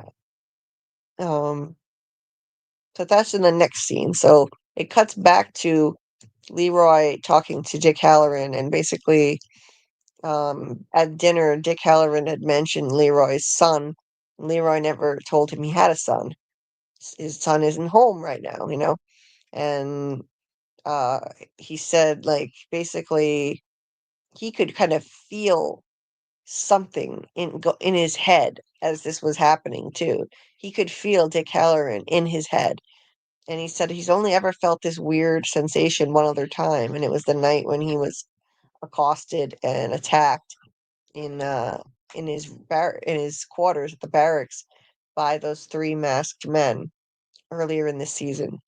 And so he said he knows Dick Halloran was one of those men, um, sent there to probe around in his head, because that's how the military found out. Proved that that Leroy doesn't feel fear. Dick Halloran had to be present so that he could get into Leroy's head as he was being attacked, and figure out if he's afraid or not. Which is a pretty messed up thing. But again, the military ordered him to do it. That was what he had to do. Um, he wasn't one of the guys who was actually beating on him, but he was there, and it escalated out of control, which was not. That's not supposed to. That was not supposed to be what happened. The military, they screwed that up. The two guys who were like actually hitting him, they weren't supposed to do that. But anyway, and you see Dick was just standing there, and obviously, I'm sure he feels badly about it. Um, but Leroy tells him, stay out of my head. You know, don't ever get in my head again. And Dick says that, he doesn't. You're not the kind of person I'd want to fuck with. He's basically fine with that, because he says he couldn't detect any fear at all when he got in his head. There was nothing there. All he sensed in Leroy's head was that he was basically just analyzing the situation calmly. There was no fear whatsoever, even as he was being attacked, brutally. Um, so so yeah. Uh, he also thanks Leroy. Basically, he says, I could use your help. You having my back. Like, Or like be with you in the trenches or something like that, right? Like you'd be the kind of guy I'd want to have with me in the trenches, or some line like that. He says, doesn't he? Something like that. yeah, he Yeah. does. He does, because he said Mhm. you saved my life up in that bird, as he calls it. Yeah. And so I could use you down in the trenches with me. So he says he won't get in his head anymore. And then they're interrupted by Charlotte, and that's the end of that scene. Um, and in this comical moment, Rich was repeating over and over his prayer to Santa Maria. Um, I think, and one of the videos I watched about this said that it was sort of like a translation of a Hail Mary prayer, a Okay. similar, like not a literal translation, but it was like it's supposed to be a like a Hail Mary type of prayer, because this sort of religion, it took on Catholic properties, right? Yeah, it's a West African thing. It's sort of related to some relation with voodoo as well. But what they did is they were allowed to continue practicing it by the Spanish overseers, because they renamed the different deities. They didn't rename them, but the images were changed. So Chango became Jesus, and so on and so forth. Right. Hmm. Um, So that's how they're able to still practice the religion. That's why the religions didn't just die as they were brought over to, the West Indies or whatever. They right. were able to sort of just change the imagery and allowed to continue practicing. Right. Um, so yeah, a little bit of interesting cultural cultural references thrown in here, like actual mythology and spirituality. Um, and Rich, but so Rich chants that over and over, and then he suggests that they like turn around. So this is kind of odd. They all turn their backs so that they can look for it to appear. Um, so they're still in the circle, but they have their backs turned to each other. And then the cemetery. So is that when the cemetery starts getting ripped up? I think no, I think that was when they jumped on the bikes, right? Like, Well, what happens is that he's like, yeah, whatever, my cousin, this, I need to take oh a yeah, piss or whatever. And she's like, wait a minute, you said your uncle taught you this. Well, I was mostly my cousin. yeah, And then they're like, this is bullshit. And then the boy, what's his name again? The African American kid. Will, Yeah, well, he says, well, this is all bullshit, right? Oh, so you don't believe me? yeah, And then they're like, yeah, let's get the fuck out of here. And that's when the 1990s CGI comes out. right, right, Mhm. yeah. So Rich, yeah, he was talking about some real spirituality, but he was exaggerating what he actually knew about it, um, and yeah, so the girls Ronnie in particular got really upset over that, and he doesn't really know what he's doing at all. He was just gonna leave the circle and go take a pee, um, in the middle of the ritual, As one would do in any religious ceremony, right? right? So Ronnie and Lily get on their bikes to leave, but this is a really creepy sequence. I wish the effects had been better. Yeah, I'm kidding. Because like this is the only part of it that I liked. As they were pedaling toward the exit, instead of getting closer, it never got closer. What's that? Yeah, it got farther. What's that effect that you talk about all the time It in the they movie, in movies and stuff? It's called a what? They used a Zolly Is effect. that's basically that, right? Yeah. Yeah. Mhm. So the director they used a Zolly effect, where the camera part of it is moving out while the other part is moving in at the same time, and so it's a very disorienting There's shot. a scene like that in Lord of the Rings, a real cool scene where Mm. the wraiths almost get Frodo and company. Oh. Mhm. Yeah, and I believe The Shining used the Zolly effect. Lots of other things too. Severance uses the Zolly all the time in the elevator as they're, switching from innie to outie and back and forth. But anyway, so no matter how much they pedal, they don't get any closer to the exit, basically. And yeah, that part looked cool. The rest of it was horrible. Um, so this was also unsettling. There's a statue of Jesus that gets twisted into an evil smile. Yeah. Very blasphemous. No, really blasphemous on the old Jesus. Yeah. That's a very evil Pennywise looking smile there. I couldn't even recognize that was supposed to be Jesus at that point. Um but and then Ronnie has this really dumb line like uh I think something's not right. like, like, gee, you think? Well, Uh, what was your first clue? Uh, mhm. I think something's wrong. Like, the hell? Yeah, you think, Ronnie? They, so yeah, they can't get any closer to the exit, and then you see, some spirits or ghouls start busting out of graves. Of course, they're just the it entity, of course, and nothing more. But this one says Theodore Burgess. Now, I think that's their friend. Is that their friend? No, that's not Teddy because Teddy's last name was Urus, wasn't it? Mhm, mhm. Yeah, I think, Okay, right? Yeah, so that's not him. And he'd have a big old marker like that? No, No. he wouldn't. Just weird that the name happened to be Theodore too. Mhm. But yeah, like the ground starts getting ripped open. Um, and oh my God, this is so bad.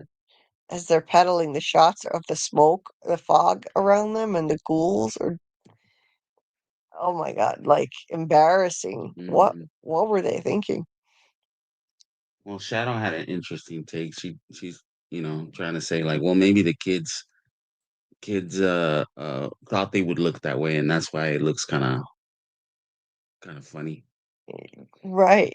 Oh, okay. Mhm. And Shadow said, having two kids of my own, dumb lines are pretty correct portrayal to kids. Yeah, good point.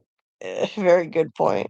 Um, yeah, Shadow said, yeah, here it is. The CGI at the end may have been bad on purpose because that was more like what the kids were expecting, imagine ghosts and the like looked like and were afraid of. Well, it's an interesting take. That's possible. Mhm. Yeah, that's possible. And also, Shadow said I overthink everything all the time. Hey, you're in good company here. I'm the queen of overthinking. That's why I do such deep, deep dives. I don't know how to do anything else. It's all about the overthinking. Um, let's see. Shadow also said that's very similar to how Christians adopt pagan festivals like Yule, Christmas, Easter, fertility festival, etc. Mhm. Mhm. That's right. And Christianized them. Yeah. Hey, Jen, nice to see you. Hope you're doing well. I don't know what time it is there, but I think Australia is around 16 hours ahead or something like that. I think Jen is in Australia. Yeah. Australia, Yes. a dingo ate your baby. She said, I never saw the movies, but am just diving in head first. Yeah, go for it, Jen. You don't have to have seen the movies to watch this show and be able to follow it.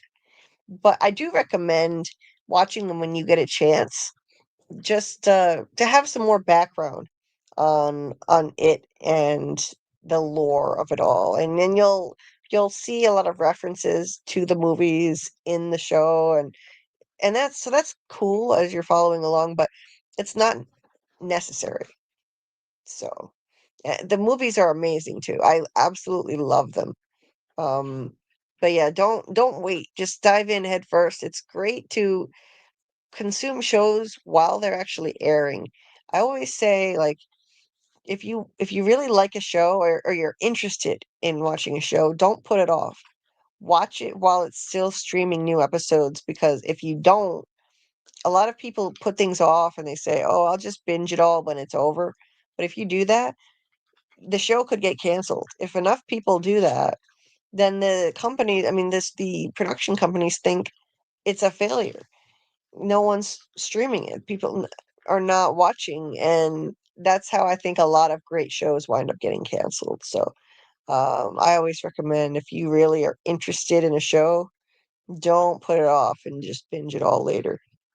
If you want to make sure that it doesn't get canceled. Anyway, but I absolutely love the movies. I watch them at least once a year around Halloween usually. So far I don't think this series is as good. I don't think it's written as well. I don't know. I think that it's lacking the dark humor of the movies and the quality of the characters. I don't think is on the same level, but I'm still really enjoying it as a huge fan of it. But anyway, um, yeah, canceled shows kill my soul too, Jen. Indeed. It's, uh, so many amazing shows have met that kind of fate, getting canceled, even on a cliffhanger. Um, so we don't want that to happen. As much as I have issues with this show, I want to see it continue. I want to see the whole thing come to fruition. They have 3 seasons in mind. Bit drunk, sorry. No worries, Jen. Enjoy yourself. Just be safe. It is the weekend after all. Um, remember That's the right. We can celebrate Doc's birthday. yes. Mhm. Yes, we will be celebrating Doc's birthday this weekend too. Um, Amy said, remember the cartoon Richie Rich? I actually never saw the cartoon. I saw the movie starring Macaulay Culkin though. My condolences. Yeah, it wasn't the best movie. I will say that. Uh, but I really liked Macaulay But yeah, I Culkin. remember the cartoon a little bit. Oh, Mhm. um, oh, Shadow said no one in the It book tried to get its picture. Thanks for that. I had asked about that earlier if anyone knew. Okay, yeah, I wonder why nobody tried it. It seems so obvious to me. Try to get a picture. Shadow said the military general forgot almost everything about Derry when he moved away. I don't think he remembered everything when he came back. Hmm. Okay. I wonder then though, like who figured out that they needed to go dig there? Who remembered and sent the military to Derry? If he didn't remember himself, who that's the thing that I'm stuck on. But maybe that'll become clear later. Right. Because like Shadow said, people don't remember Derry when they moved away. Just makes me wonder how General Shaw knew to come back and start digging for these relics of it and looking for it to weaponize it in the Cold War. Um, Shadow said, I wonder if General Shaw began to remember a little, if not all, when he got stationed at the Derry base. Definitely. I think that's how he started remembering more. Shadow said, I also wonder if the adults will even be able to see it in the pictures, if it ends up being something only the kids can see yet again. Oh, absolutely. I don't believe that adults will be able to see it at all. Something will happen to make those pictures useless, and because it's not going to be that easy. There's just no way. So yeah, I think that we're gonna be those kids are gonna be in for a big letdown. Um, okay, highlighted that one already. Make sure you guys hit the like button if you haven't done so. That would help people find the stream and much appreciated. Um, Jen said Christian stole my Easter. What? So it's I don't wait a minute. I don't get it. Do you get that comment, Carl? What does that mean?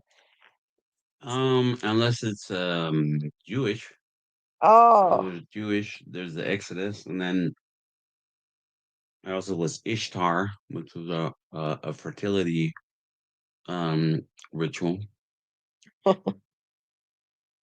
Quick like a bunny, as it were. Hello. okay. Um, Jen said Foster's is the most hated beer in Australia. We export that crap. I could Oh, have asked her what she was drinking. She oh. said she was a little bit drunk. Okay. And I said, "Are you drinking the Foster's?" Oh, okay. So something better than that, huh? Mhm. Um, yeah, forgetting the forgetting stuff is strange, Jen. Yeah, it's interesting the way dairy affects the minds of these people. Shadow said the base was already there. General Shaw's dad was based there. Okay, yeah, the base was in Derry.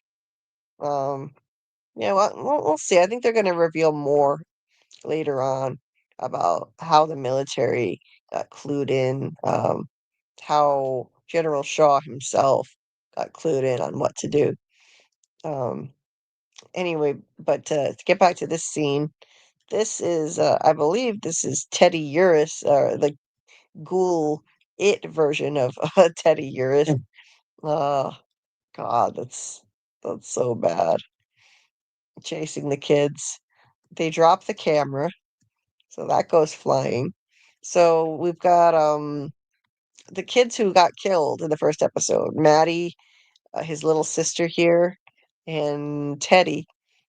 And they were like chasing after them. and I think possibly others too. I don't know if other deceased victims of it are after them as well. But yeah, that's just embarrassing. I don't get it because they've got that HBO money Hmm. and Warner Brothers and They must have diverted some House of the Dragon CGI to, yeah, there's gonna be some good looking dragons instead of these good looking ghouls. maybe so. But so so the kids get separated in all this ruckus, and Will winds up crashing his bike by himself near a crypt. Um, and yeah, so basically, the other kids get out. Um, as Teddy had been going by Will, I think he had grabbed the camera and then dropped it after, I think Ronnie had it, she dropped it, then Teddy had it, he dropped it too, and he yelled, They all got a turn. Yeah. yes, he yelled to Will to grab the camera, and so Will did.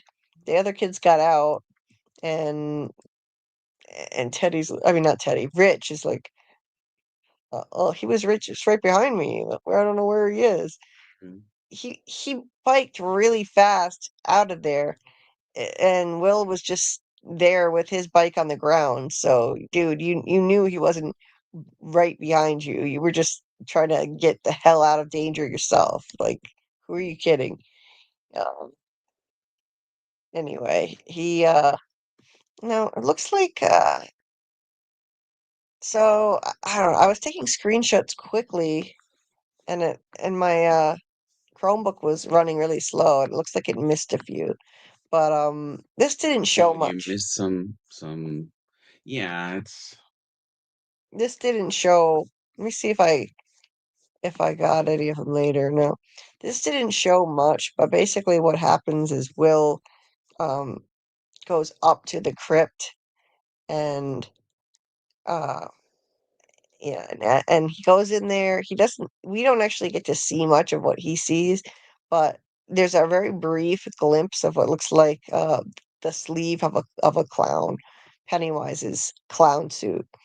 It flashes really briefly, so I don't think I would have been able to grab that screenshot anyway. Um, but he takes a picture of it quickly and gets the hell out of there. It's all a little bit too easy for me personally. Um, I mean, I don't understand if he was actually seeing Pennywise in there, it shouldn't have been so easy for him to get away by himself. Uh, yeah. Again, there were some things in this episode that just resolved too easily. With Lily getting out of Juniper Hill that fast and easy, and now Will has such close contact with who the entity that may be Pennywise, and then he gets away. Anyway, it's just a little pet peeve. I don't like when things resolve that neatly um, in a series like this. But um, but yeah, where was I going with that? So he gets out and they all hug, and you're getting like Losers Club vibes. Mhm. yeah, Losers Club rebooted vibes, reloaded. Um it's like 2.0. And it's the thing of it is, I know this is what they're trying to go for. Like, this is kind of a Losers Club 2.0, or the pre-Losers Club, but I'm not connecting emotionally with these characters in the same way. And I see them hugging like that. So I see the show is trying to tug at our heartstrings and get us to really connect with these characters, but it's for me, it's not quite, Connection lost. yeah, it's not quite hitting the mark as much as it should be. I like the kids, but I just think it's not the same chemistry that we saw with the kids in the movies or the miniseries. but especially the movies, they had an amazing chemistry, that group of kids. But be that as it may, then they go break into the school, and it randomly happens to have a dark room. So again, this Didn't is your high school have a dark room? can't say that it did. No, No. nope. And again, this is way too easy too. They just all of a sudden, boom, they're already in And a they all knew how to do it too. They're like, okay, this acid and this and this and boom, boom, boom. yep, It's like every show has dark room scenes. Remember Stranger Things? yeah, Same thing. yes. Dark room action. It's such a trope. Yeah, common trope. And they just all this happens so quickly. They all escape from the danger in the cemetery so easily, and then the next thing you know, they're already in the dark room developing the pictures, and lo and behold, they actually like I didn't get a lot of shots of you know, the first few pictures, but they actually managed to get pictures of the ghouls that were chasing them. They get pictures of all the different ghouls. Um, and like, what are the odds of that? Seriously, like they captured it on film. So I think that the adults and other people who look at these pictures won't be able to see what they see. That's a given. There's just no way it'll be that easy where they get to just show this off and then get people to believe them. The most interesting development, though, was the last picture. Literally, the most Oh, did you just say that? yes, Development? the most interesting development. Literally, What's really been exposed here is it's this picture right here. So it's the one that I believe it's the one Will took when he was by himself, and they look closely, and it looks like a clown. It looks like a clown. It has like it at first I thought it was wearing a hat, but I believe that's just the weird hairstyle. That's the shape of the hairstyle that Pennywise has. And it's possible it might even be the clown child. Maybe. It's not very big. I watched one video that suggested it could be Pennywise's daughter instead of Pennywise, mm, but I don't know. Either way, it's one of the two. And so that's cool that they caught it on film, but don't get too excited because it's not going to be that easy. Not if the writing is halfway decent. Uh, no one's going to be able to see this and believe them, in my opinion. I still think somebody's gonna like open the door of the dark room.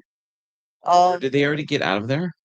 No, They didn't, right? Kind of ended close to right there, right? yes, Somebody's gonna open the dark room. Hey kids, what are you kids doing in here? Oh no, the pictures have been destroyed. yep, overexposed. Uh-huh. Yeah. Yep, bye pictures. Yeah, something's going to happen to those pictures for sure, I Mm-hmm. think. And there are those trademark yellow eyes, yellow glowing eyes. Uh, so so that let's see, I think this is the next on yeah, okay. So that closes out episode The 3. episode ended right there, right? Yeah. Yes, that was the final scene of episode 3. So before I get to the preview for episode 4, let me just take a look at the chat here. And let's see. I appreciate those of you who did show up and hang out with us, even though 17 likes. yes, 17 likes. Thank you. Hit the like button, please. Um, yeah, I had to get started on this live very late due to my pain being extremely high. So I appreciate those of you who were still able to show up, even though it's 3:34 a.m. on the East Coast right now. No, wait, is it 3 on the East Coast? Yeah, Yes, yes, it's yes, nerd. yeah. Add 1 hour, please. See, well, this is what's confusing me. Mm, My laptop still says 3:34 a.m. right here. It's mm. supposed to have It's changed. see, look when you hovered on it, what it said. It said not local time is what it said. See right there? It or says Sunday or it oh, it says says it says local time. local time. It doesn't know where it is. Yeah, my laptop doesn't know where it is, so it's Poor confusing me. laptop. Yes. So anyway, oops. Um, Shadow said Easter, the eggs, the bunnies, the whole general portrayal is taken from various pagan festivals when Christians conquered Europe as a way to get locals to convert, like the Christmas tree and other traditions during the Christmas season. Yes, that's right. That is right. Yule or Christmas is originally a celebration of the ending of the darkening of days and the rebirth of the sun. In the Bible, historically, Jesus would have been born during the spring. They moved that celebration close to Yule to help convert the pagans and adopt a lot of the pagan traditions. Yeah, I heard that actually, Christmas like that actually that wasn't when Jesus was actually born, technically. Right. Uh, but uh, but anyway, That's when he was conceived. yes. And don't be sorry for the info dump, Shadow. Yeah, that's interesting. Cultural anthropology is super interesting. So, oh, okay, 25 is conception, September is his birth. Interesting. Yep. That's my Interesting. like I wrote there is my understanding. Right, Because think about it, if you're gonna do a census, would you do a census in the middle of winter? Whether it's Israel or not, it'd be wintertime. right, You don't do that. You do it in the summertime, better weather. People gotta walk. It makes more sense. right. Oh, oh, enjoy your dinner, Jen. Vegemite sandwich for everyone. Yes. Thanks for joining us. Um, oh, indeed, yeah, the Bible has been written and rewritten thousands of times, Shadow. That's true. Lots of different versions. Uh, oh, you're welcome, Shadow. Thank you. It's so awesome to hear that anyone looks forward to something I'm doing here. Like that trips me out. It really does. Um, I and I feel badly, knowing that. I feel badly when my pain derails my schedule, and lately it's been all over the place. I'm not following a set schedule lately because of the pain flare that I've been in. So normally I do lives on certain days and I stick to it, generally, but I've been in such horrible shape that I I keep moving the dates of lives, and I feel bad because of lovely people like you who actually look forward to these these streams. So I don't want to let you down and just disappear and, you know, fail to do them. It really means a lot to me that yeah, you look forward to it and want to show up no matter which day I actually manage to do it. That really means a lot. So thank you for that. Julie really appreciates all you guys, just so you know. And she always feels bad when she has to delay stuff.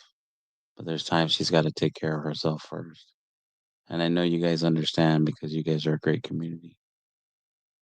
Oh, yeah, this is a lovely community of people, and I'm really grateful to have found all of you. And I'm not going anywhere. It's just I'm dealing with a lot, and so right now my schedule has to be really flexible, and so sometimes the dates and the times will get moved around.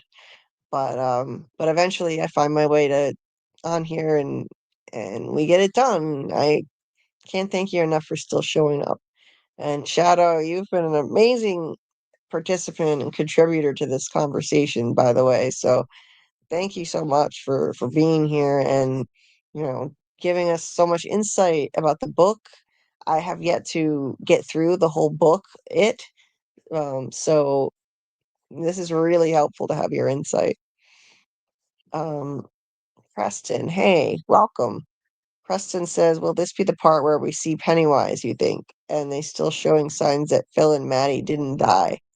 They only showed Teddy's and Susie's dead bodies on the cereal boxes in the theater, um, in the grave. Hmm. let's see. Preston. Yeah, I definitely think we're gonna get to see Pennywise. Episode 4, I think it's time. They've put it off and built up suspense for this for a while. So I do think Pennywise is coming up in the I'm guessing episode 4.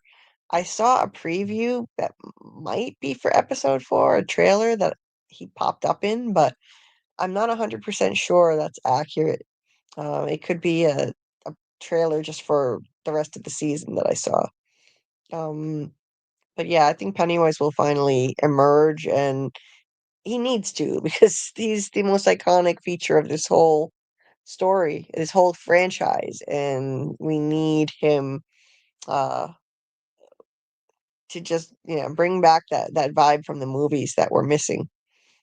Um, Now Phil and Maddie, yeah, I don't know. I mean, it's always possible that they didn't die, that they could be just caught up in the deadlights somewhere. Sometimes Pennywise abducts kids and they're still alive for a while, but in the deadlights.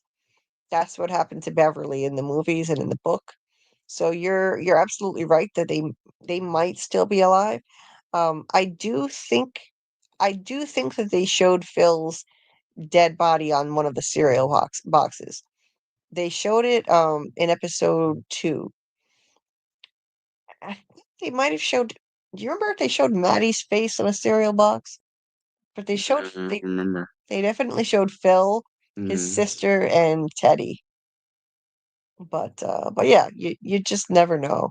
Um and Shadow, thank you. Shadow said, "Please don't feel bad. I understand pain and health problems. You need to take care of you. Please don't push yourself. We're extremely, aw, you're so sweet. We're extremely flexible. We really appreciate you and we care. I'm incredibly grateful for you and everyone too. Oh, that really means a lot. Thank you.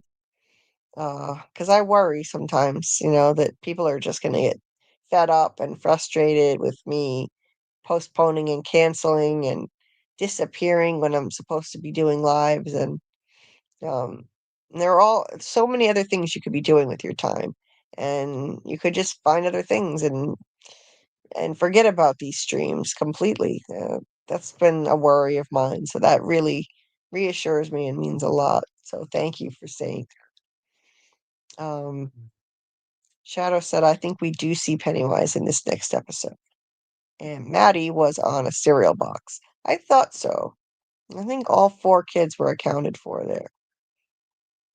Preston said it's been a theory people are running with due to those things on TikTok that maybe Phil and Maddie are still alive, especially in the grave scene where they only showed Ted and Susie's ghosts, but who knows what it really means. Yeah, I was looking closely, Preston, and I didn't see Maddie or Phil's ghost either. I definitely saw Teddy, and I saw the little sister whose name I can never remember. I don't think I ever learned her name.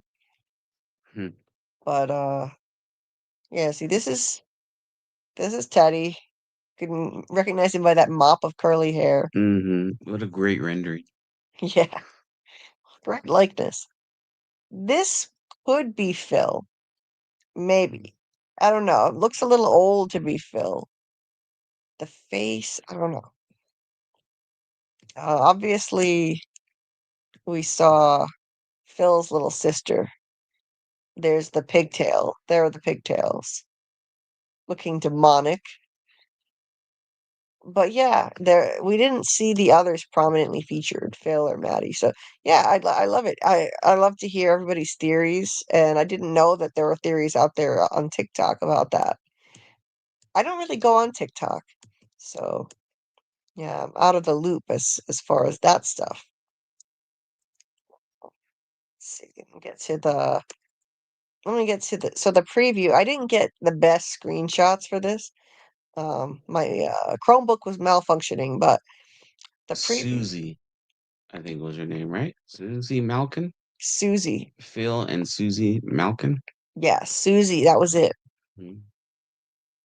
Yeah, Preston, I hope we see Pennywise too. It is past time. Shadow said, I thought we saw Maddie's ghost, but I may not have seen. All right, so finally, this is the preview for episode 4. In case anyone doesn't want to hear about it, that's your warning right here. Um, now it does show. Let's see, that's Dick Halloran and the young man, the young Native American man, Taniel. His name is Taniel. He had been taking pictures of the military doing their digs, so it looks like they finally caught him trespassing and taking those pictures and questioning him now. You got General Shaw talking to Leroy. Dick Halloran warns Taniel basically that he's not going to like the sensation he's about to feel or something. Because Dick has been instructed in this preview to use his shine ability to get into Taniel's head. That appears to be what he's doing. He's putting his hands on his forehead and concentrating. So it looks like maybe Taniel is not talking. So instead of interrogating him the normal way, they're using the shine on him. They're using Dick's shine. So yeah, apparently when he really focuses it on someone, it's not a pleasant feeling. Yeah, Taniel doesn't look like he's enjoying this. So that is unfortunate. They're making Dick do this to people. He seems like a good guy, but once again, these are his orders he's following. At what point, though, does he need to stop that? Because certain German soldiers in World War II, we know who they are. I can't say the name on YouTube, but their defense was, "Oh, we were just following orders." I'm not comparing this to that, but just saying. There's a shot of Lily. There is the chief, Bowers. More of Dick Halloran concentrating on Taniel, reading his mind. There's a shot of a young African American boy who we haven't seen before. Was that somebody drowning? Yeah, it looks like maybe And then he's traumatized about it? could be. Yeah, this was a really quick flash, so it's unclear what was happening. And Dick is covering his ears and grimacing here.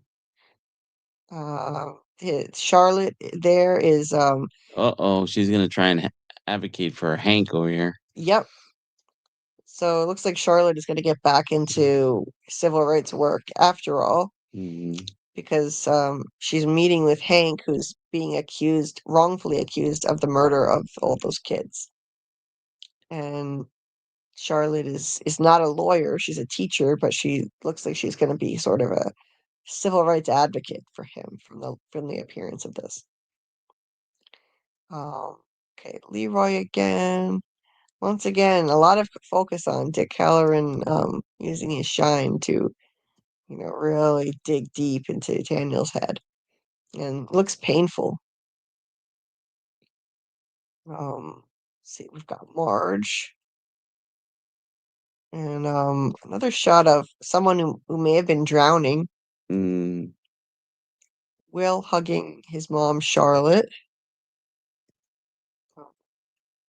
And then, let's see. This was okay. Yeah, that was not from the preview. That was just left over from the beginning of this episode. So that's all I have for the preview stills.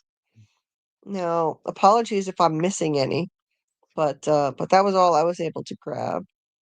And yeah, episode 4 drops Sunday night at 9 p.m. Eastern, and I'll be doing my watch party as usual. So if you would like to watch with us, you can head on over to the Discord, and if you're not in there, anyone listening, you want to join, just look in the description of this video and you can click the link to join the Discord, We do watch parties all the time. Lately, not as many as usual, but we do a lot of movie and TV watch parties. Not just for new stuff, but for just random horror movies, action, comedy, whatever people feel like watching. Um, so yeah, we do lots of those, and yeah, weekly ones for this show every Sunday at 9 p.m. Eastern. Episode 4 will be dropping tomorrow night. And then I will let you guys know when we're gonna break down that episode. I don't think we're gonna wait until next Saturday. I think we might do it sooner, but we'll see how the week goes. And yeah, Taniel just got caught spying on the military for sure. Um, Preston said the long-haired kid, the military. Yep, the military is talking to. Indeed. Um, yeah, because yeah, Preston said, I wonder what he did because the last time we saw him, he was taking pics or using binoculars to look at someone in the woods. Right. I think he was trespassing on the military's base, or the, area where they're working, doing a secret operation. So now they're interrogating. Um, Preston said that little kid that led them to go into the grave is hilarious. I do like him too. Rich. He's my favorite out of the kids who are still alive anyway. He's a funny little kid. I like him too. He's hilarious and adorable. I completely agree. Um, okay, so and Preston said, I wonder if he'll be used by Pennywise, like in the way Henry was to harass the younger kids. Um, Yeah, I don't think Taniel will. Taniel is part of the Native American tribe who, Probably knows about Pennywise, like yeah, they know better regarding the it entity. So I don't think that would happen in his case. But okay, so that about covers it. That was episode 3 of Welcome to Derry, and I think the show is picking up. It's picking up steam. I think it's about to get even more interesting with the introduction of Pennywise. So I'm really looking forward to finally seeing that. I loved Bill Skarsgård as Pennywise in the movies. He was a big get for them to have him on the show too. So I think it's going to be awesome, and look forward to seeing how that turns out. And then we'll be halfway through the season at that point. So um, that being said, I'm going to make an announcement soon on the how we're going to cover Pluribus. We're definitely going to do something for Pluribus, possibly an extra live stream to discuss episodes 1 through 3. So stay tuned for that. It's too good of a show to just ignore. I've just got to weigh in on that, and then we'll be starting lives with Doug Hughes on his next book, the sequel to The Poor Player. So if anyone is interested in reading that and discussing with Doug, we're going to be starting that most likely this week. And I'm going to send everyone a copy via email who received the first book. So I'll send everyone out the sequel, which is called um, The Shaming of the True. And Doug was kind enough to provide those to us for free. So yeah, that'll be most likely happening this week, the first installment of that book club series. And and of course, Doc's Live will be Sunday night with us. FROMacademy will be moved to Sunday, just in this one instance. And ooh, Super Sunday. yes, Nice. yes, and it will also double as a birthday celebration for Doc. And we will be diving into the ballerina monster entity. What was it? Is that what it's called? It was the music box ballerina monster or something. Yeah. um, on From. That will be the topic of the week, and that'll be a fun one. Sunday night, we'll let you know what time. Um, Obviously, we're doing the watch party for Welcome to Derry at 9 p.m. Eastern. and then maybe let's see, maybe like I'm trying to think, maybe like 11 p.m. Eastern. We'll do FROMacademy live, but we'll let you guys know when we have the time settled for sure. And hope you can join us. And yeah, Doc, I'm enjoying the show so far too. And looking forward to doing our postponed FROMacademy live with you. Um, Shadow says, thank y'all. I hope you all have a good night and rest well. All of our loves, happy, and well wishes. I hope your pain eases, Julie. Thank you so much. I wish the same for you and hope that you're managing your own pain well and enjoying your weekend. Awesome, Doc. I'm available early and all night. Well, awesome. Then we'll definitely start earlier than our usual time. It'll be earlier than 12:30 a.m. Eastern, provided nothing goes wrong on my end. You never know with me lately, but yeah, we'll let everybody know via Discord and YouTube what time that's going to be tonight. Technically, it's tonight now, Sunday. So anyway, thank you all so much for being here and participating in this conversation, and appreciate you so much. Good night, Doc. Hope everyone rests well. Take care of yourselves. You too. I hope you're taking good care of your back and dealing with your pain, and enjoying your birthday weekend. You deserve it. So, okay, you guys have a good night or a good morning, and we'll see you next time.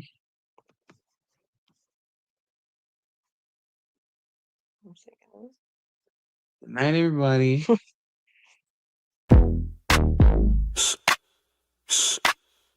Yeah. That's a theory creaking open, baby.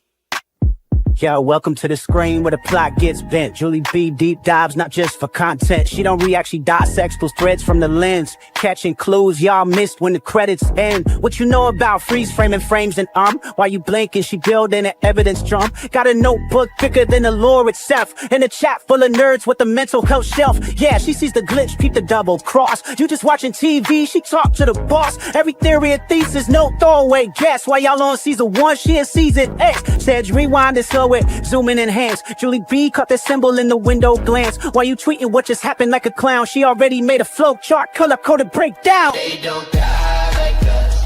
They don't vibe like us. They binge and they bounce. We revive that trust. They skip intros, we rev frame. You watch shows, we decode the game. They don't die like us. Nah, they don't die like us. She cracked Severance before y'all knew it was deep. Predicted the Last of Us deaths in her sleep. When the camera pans, she ain't blinking once. Catch a ghost in the glass, call it theory punch. Watch parties lit like apocalypse nights. Call-ins while they bringing alien rights. Hey, Julie, I think the trees are spies. Well, I have a spreadsheet that confirms that, guys. Zoom in, boom in, she moving through clues. Spinning Discord in the courtrooms, Lord of views. Got miles of receipts. Time stands with heat. Every rewatch turns into a Reddit elite. You stuck on the surface, we beneath with maps. Cross-referencing lore with the rector's caps. If your fave show got secrets, don't be dumb. Julie got the chalkboard out in From's where it's from. They don't dive like us. They don't vibe like us. They skim the edge. We inside that crust. They zone out, we zone in the pain. You say plot twist, we say nope, chain. They don't dive like us. Nah, they don't dive like us. What's that? That ain't a blooper, that's a plot thread. You thought it was a shadow? She thought it was a coded message from season 3. And she's probably right.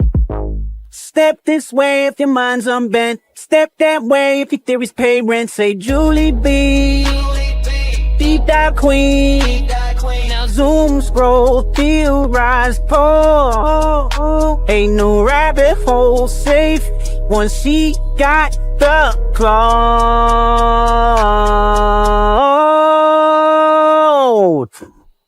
They don't